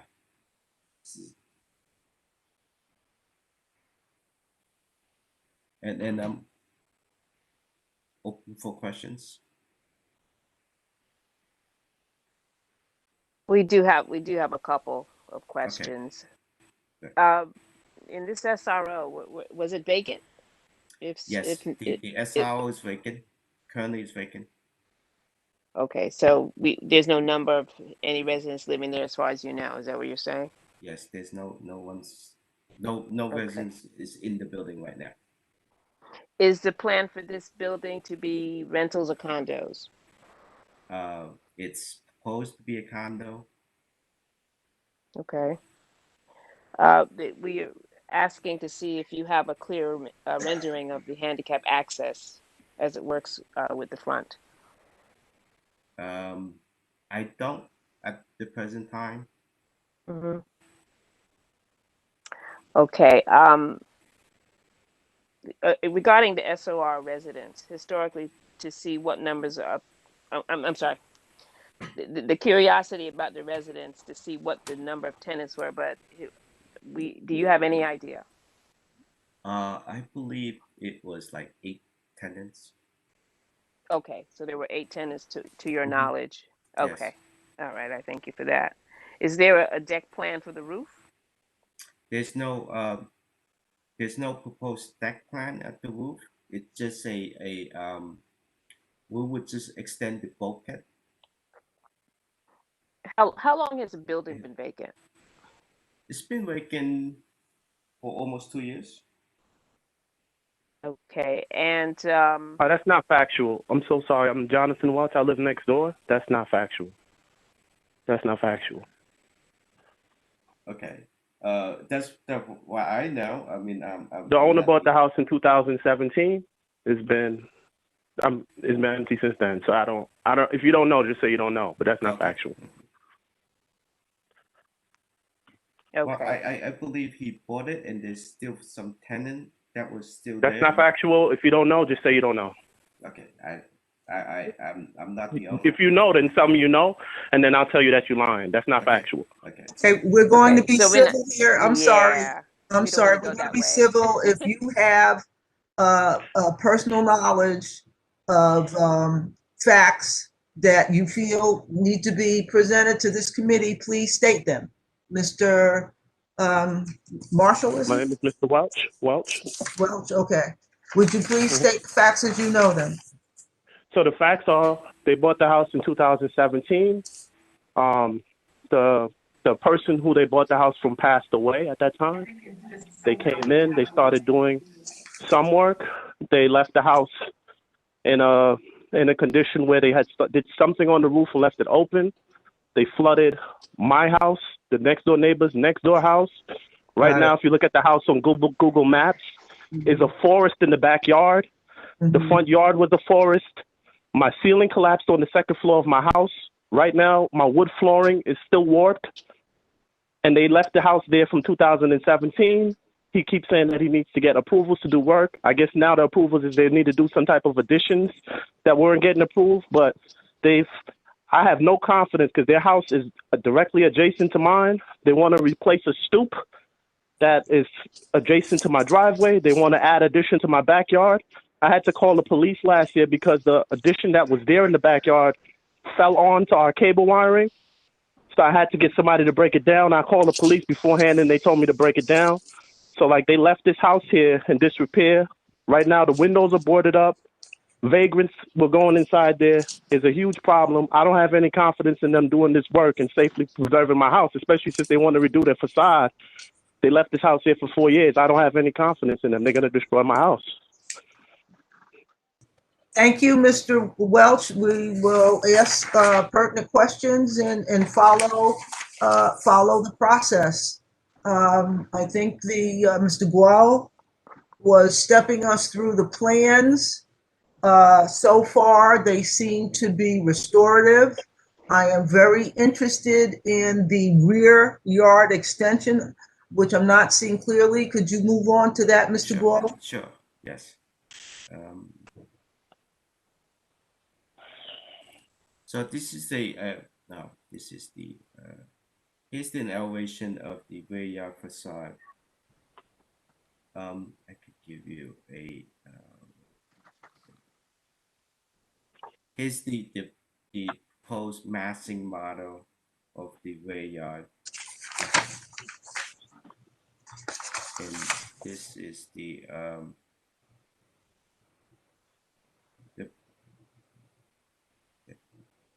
this is the proposed elevation of the rear yard.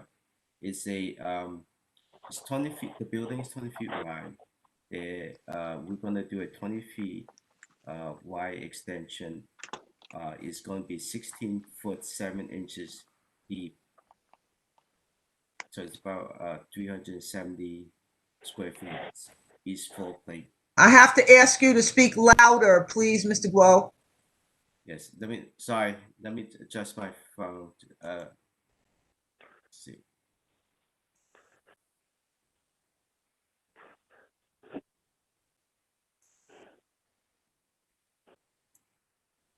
Yes. So over here, this is the proposed rear yard, rear elevation.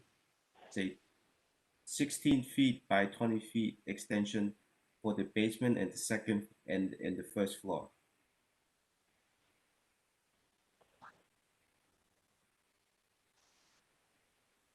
Has the question been answered? Hello? So, how many feet would remain between the end of the new extension and the rear of the property? Okay, let me show you how many feet are there. I'm not seeing that on your plans. Yeah, wait, go back. Right here. Nope. Yeah. Okay, maybe. Let's see. I have a different shot of it. Let's see.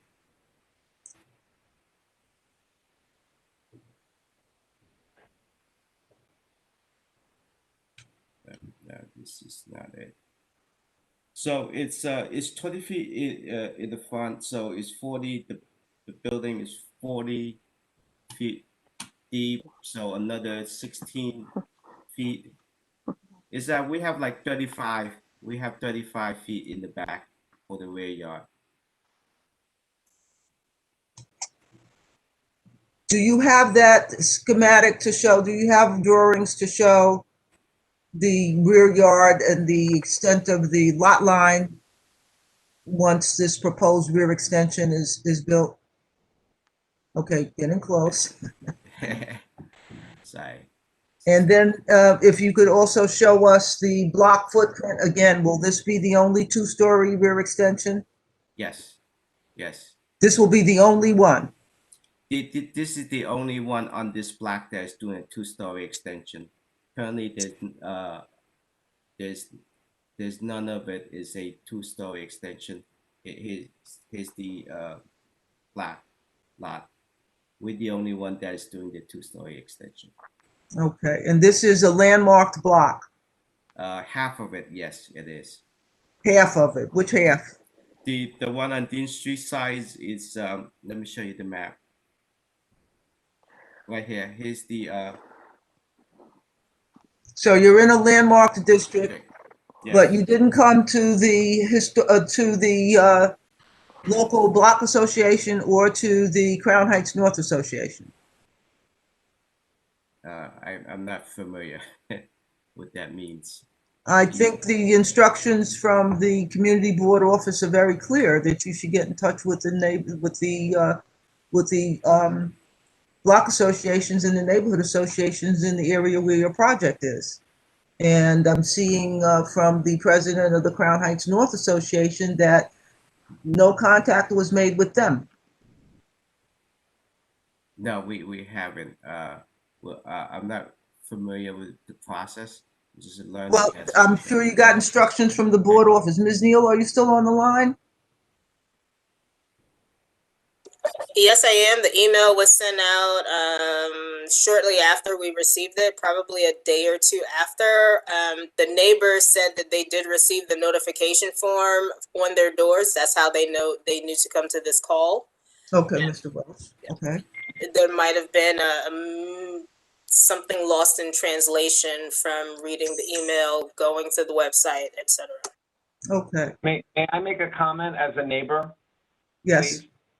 My name is Charles Gonza. I live on the Pacific side of the street. And first of all, there are no extensions except for maybe one on this whole interior of the block. The extensions that do exist are historic. They're sheds of about 8 feet by 8 feet. So I'm very concerned that this is going to triple that size or quadruple it. And in the rules of the Landmark Preservation Commission, it says that any addition must be basically the average of the current additions that are on that block. So this definitely exceeds that. And you're at which number on Pacific Street? 1370. 1370 on Pacific. Thank you. Mr. Guo, Yes.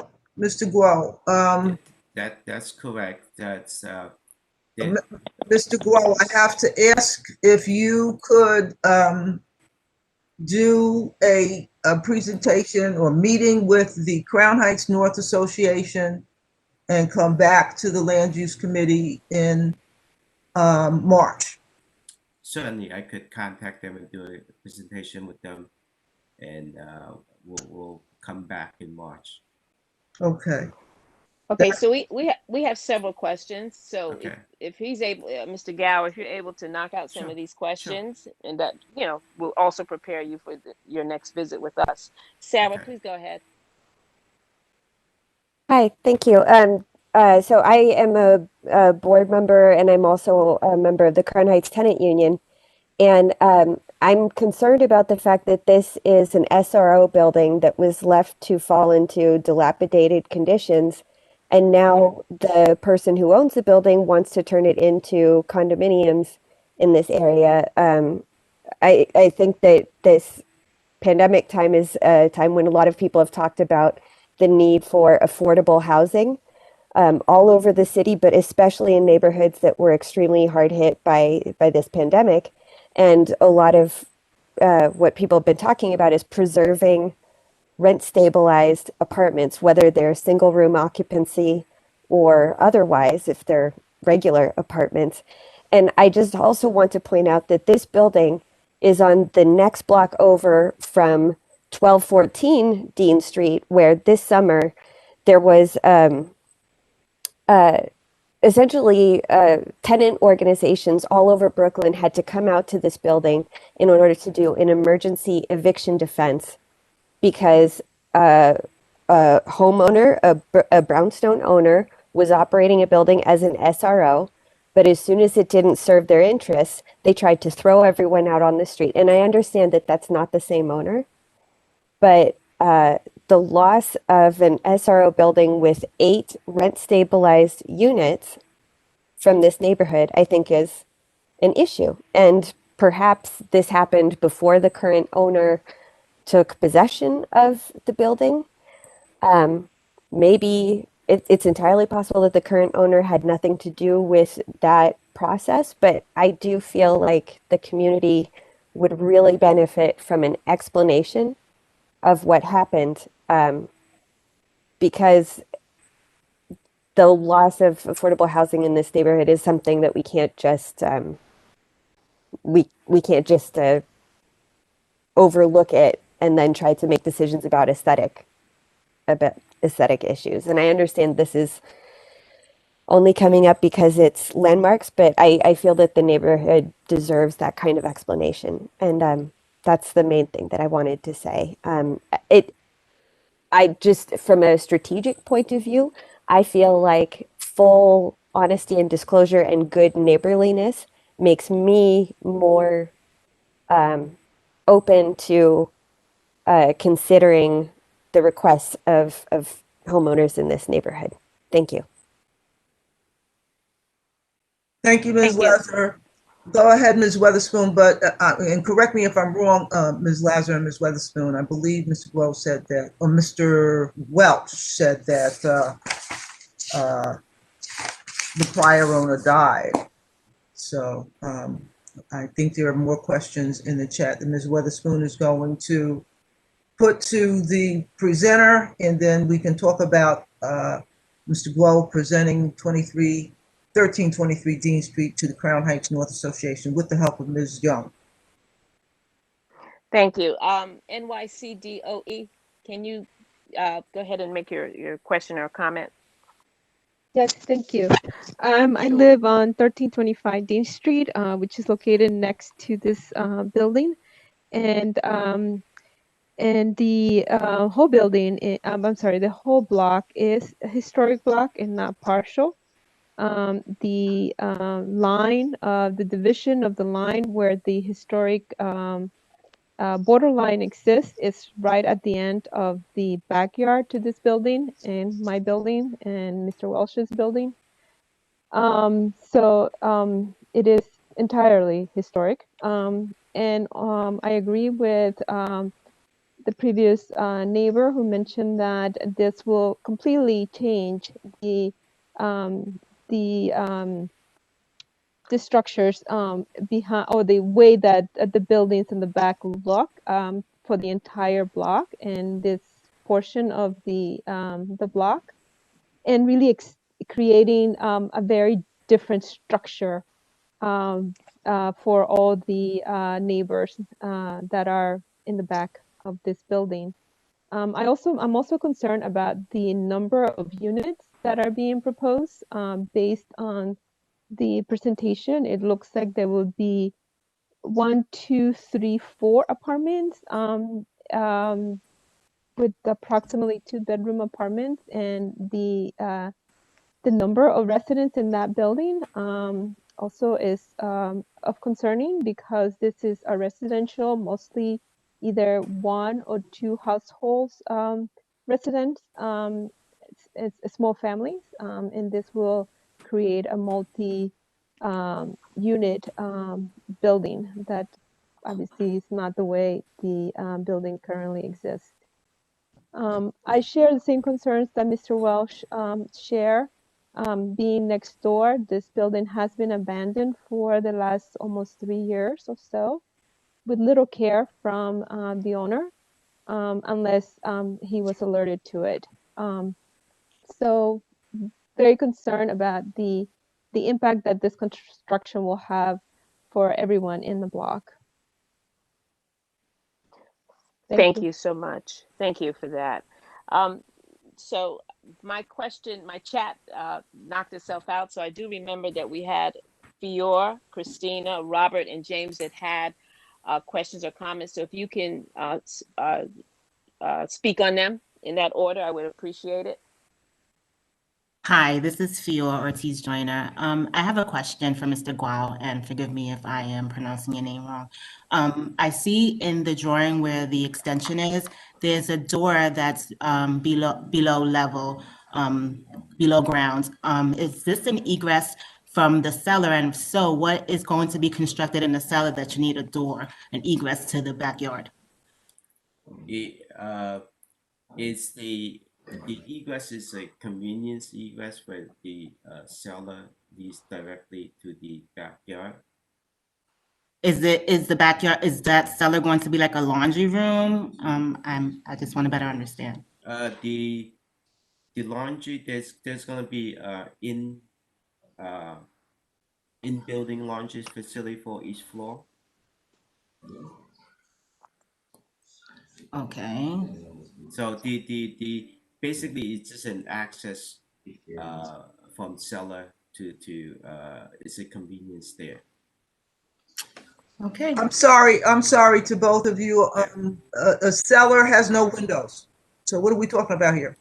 Yeah, there's directly a cellar stair that leads to the backyard. Yeah, that was my concern. If there's Yeah. windows and no one's living there, why would it need another? I mean, correct me if I'm wrong. Yeah, I think we're talking about a basement. A basement. All of these buildings in the photo that's on the screen now, those are basements. No, but if can he go back to the addition in the back? The photo. Hold on. Yes.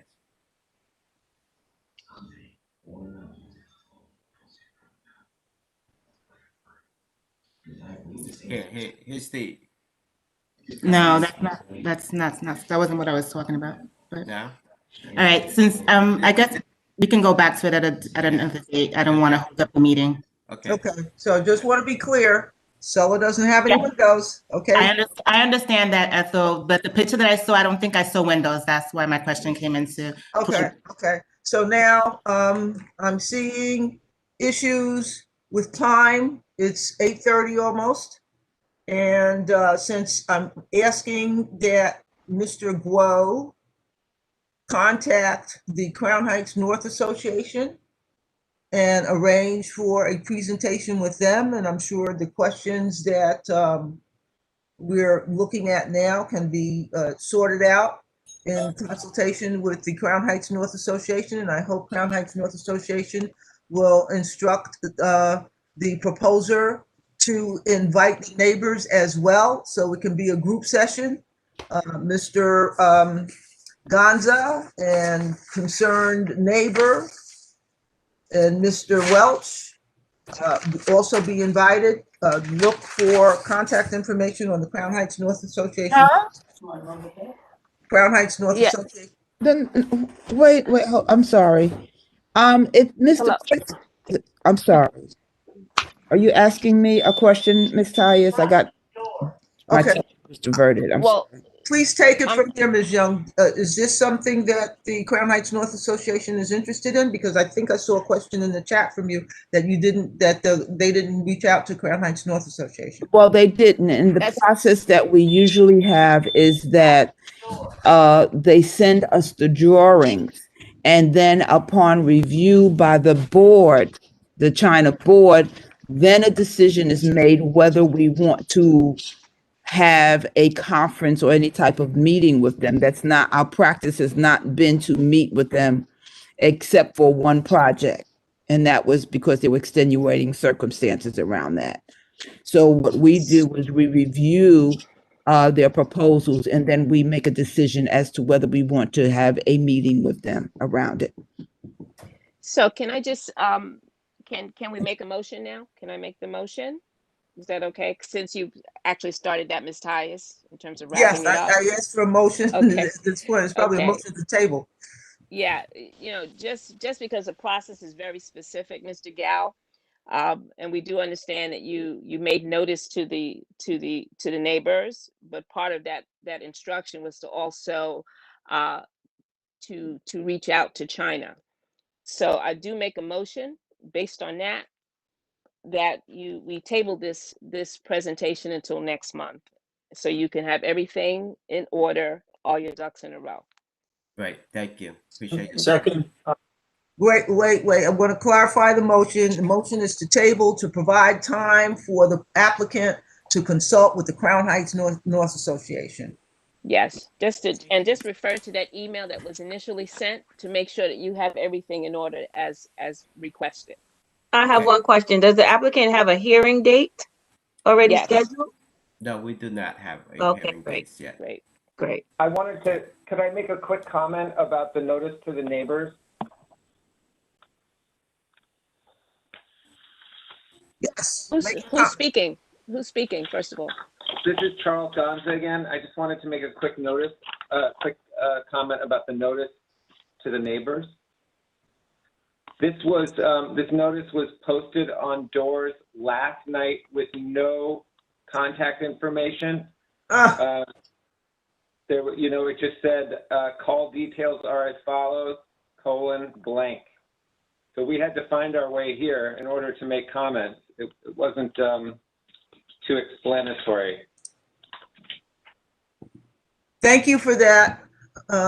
There's got to be a better way to share this information. But look at the CB8 calendar on the CB8 website for meetings, and it will have, I think it has the Dropbox link in it. Correct me if I'm wrong, Ms. Neal or Ms. George?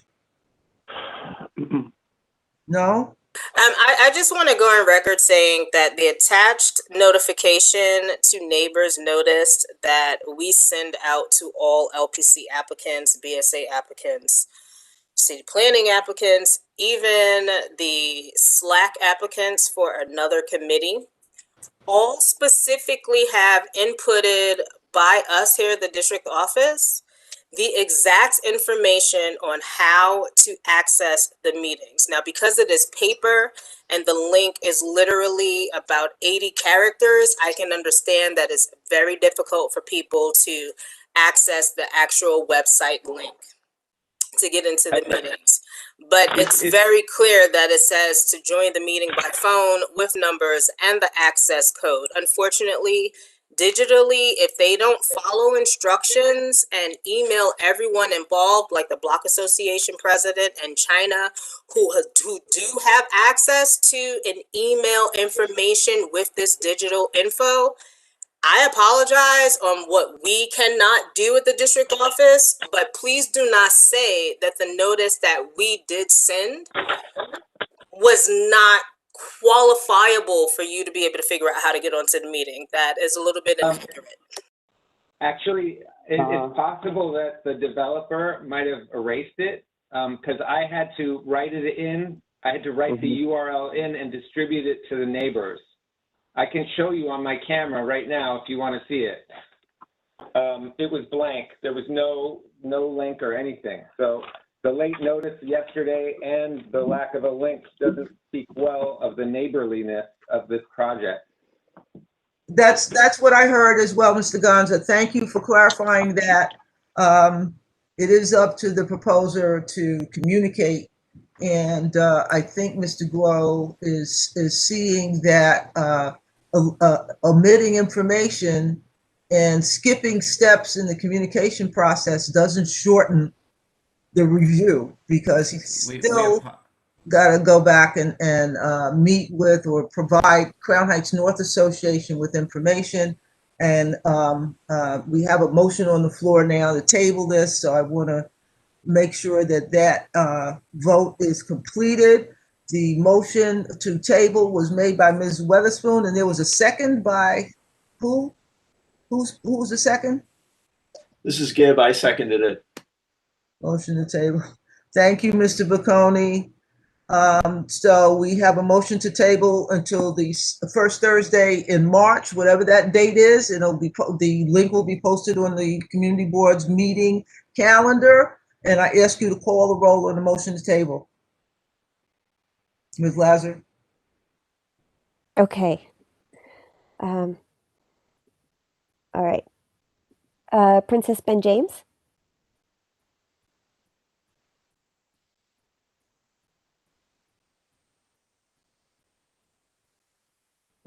Ms. Ben James, I don't know if she's still here. John Buckholz. I believe I saw. Yeah, he's gone. Yeah.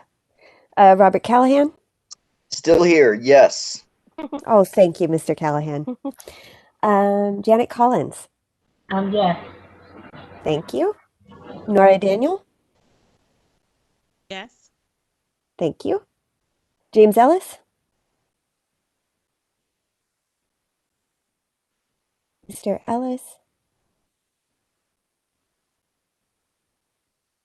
I'll move along. Kevin Farley. Yes. Thank you. Nujani Granville? Yes. Ooh. Sorry about that.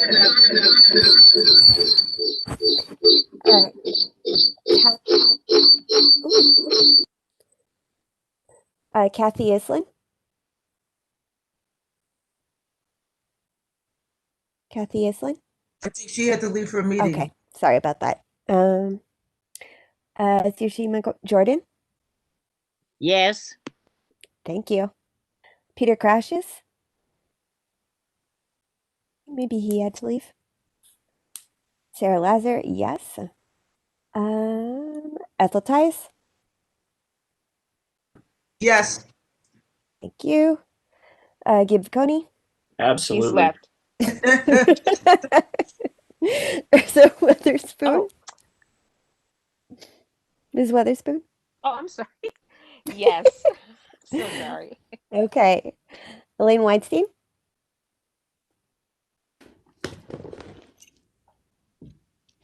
Okay.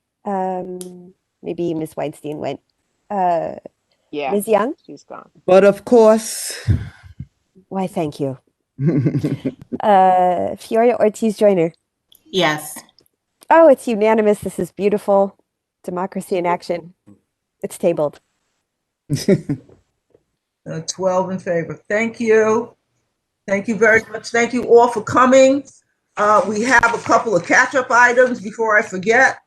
We're looking at the progress or lack thereof with the M-Crown proposal for neighborhood rezoning. And in speaking with the various private applicants and neighbors in the area, we are convinced that we need to revive the board's recollection of what the target is. So Mr. Vaconi suggested and volunteered to provide a reaffirmation statement for the M-Crown neighborhood rezoning project. Mr. Vaconi, would you care to bring that forward? Sure. Just want to point out for the record that this kind of arose from a comment that Ms. Islin made at the January land use meeting, which we should be considering what our posture is relative to private applications in the M-Crown district, given that DCP has told us that they are not going to be able to take the rezoning through EULA during the term of this administration. And that we have received now 2 private applications in the district. We had a meeting on Wednesday of last week, January 27th, of the M-Crown subcommittee. A number of people on the call here, I think, may have attended that, where we had this discussion. We talked about these 2 proposals and their situation at opposite ends of the commercial subzone of the M-Crown district on Atlantic Avenue, and some of the challenges in trying to find a way to approve get to be comfortable with greater density there. And so, as Ms. Tice has pointed out, we felt it would be beneficial to reaffirm the community board's interest in seeing the M-Crown district be developed according to its last resolution of September 2009 that laid out uses and densities for the various subzones in the M-Crown framework. And essentially making that a communication to the Department of City Planning, the Planning Commission, and the elected officials and potential future private applicants. So I have drafted a proposed resolution, and I'm about to read it. I think the intention is that if everybody is in support of this, we would recommend that the full board adopt it. So before I read it, is everybody kind of familiar with the subject at hand here? Are there any questions about what the purpose of this is? Okay, it's good sometimes to go last. So I'm going to read the resolution, and if there are any questions following that, I can try to answer those. And the resolution is as follows.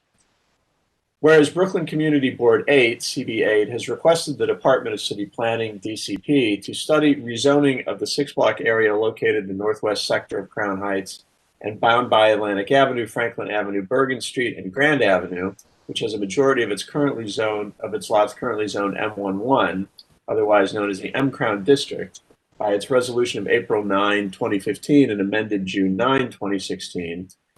And whereas pursuant to CB8's request, DCP presented a zoning framework to CB8 in February 2018, and CB8 Brooklyn Borough President Adams and City Council Member Cumbo responded in August 2018 with guidance on uses and density to be applied to subzones in the DCP framework, together the modified framework. And whereas CB8 affirmed its support for the modified framework by its resolution of September 12, 2019, and whereas DCP has informed CB8 it presently lacks the resources to proceed with the rezoning of the M Crown District under ULURP, and whereas property owners and developers have since indicated interest in proceeding with private rezonings in the M Crown District, now therefore it is resolved that CB8 reaffirms its interest in seeing development in the M Crown District proceed according to the terms of the modified framework regarding use and density, and thereby communicates such to all interested parties, including the Department of City Planning, the New York City Planning Commission, the council member representing the 35th District, the Brooklyn Borough President, and private parties applying for rezoning within the M Crown District. In the case of a private application in which the goals sought in the modified framework cannot be fully achieved through the existing New York City zoning resolution, CB8 expresses its intention to pursue other legal agreements with the applicant that result in the goals being as fully achieved as is practicable. And that's the resolution.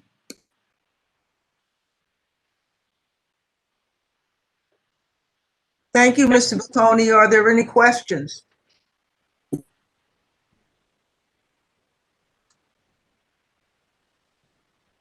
Are there any questions on the proposed reaffirmation for the resolution for M-Crown? That was about as easy as I've ever had it here. I guess sorry, this is Sarah Lazar. You know, I'm definitely in favor of sticking to our guns, and I'm just nervous that there might be wiggle room in the last bit, but that's a very pragmatic piece of wiggle room at the end. I don't know. Well, if Gib feels good about this level of wiggleability, I think it's probably good. The last piece isn't included for wiggle room. It's really there because what we found with Grand Pacific is obviously part of what the modified framework tries to achieve is control of uses over a certain percentage of the ground floor. And there's no way to achieve that under the zoning resolution now. We hope to achieve it in a rezoning with DCP with some new zoning tools, but as we know, they're not going to be moving forward with that this year. So in order to try to make that part of the vision work, we may have to resort to something like we did with Grand Pacific, which is an agreement, a side agreement with use restrictions and a set of enforcement provisions. So that's really what that second part of the resolution means. Effectively, we're trying to tell private applicants that this is the way they're going to go. We're probably going to be looking for them to make good on their commitments in a legally enforceable way. Yeah, that makes sense to me. Thank you. I ask for a motion to support the reaffirmation. I will make that motion. I move that we support the reaffirmation. I need a second. Second. You've got two iterations of the application open on your machine. So we have a motion on the floor.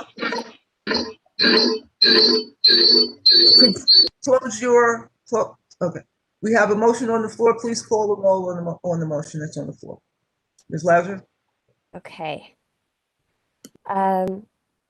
Princess Ben James?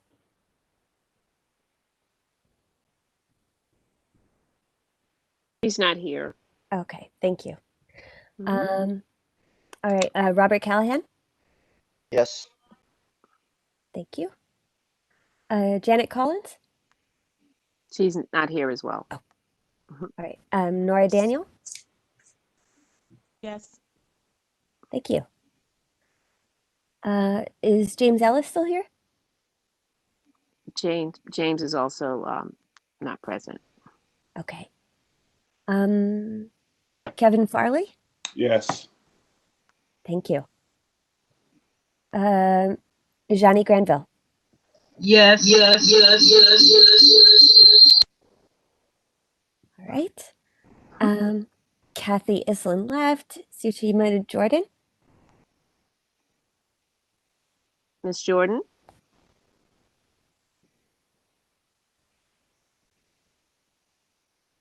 Ms. Tyus, we no longer have a quorum. We only have 11. Well, I never would have noticed if you hadn't pointed it out.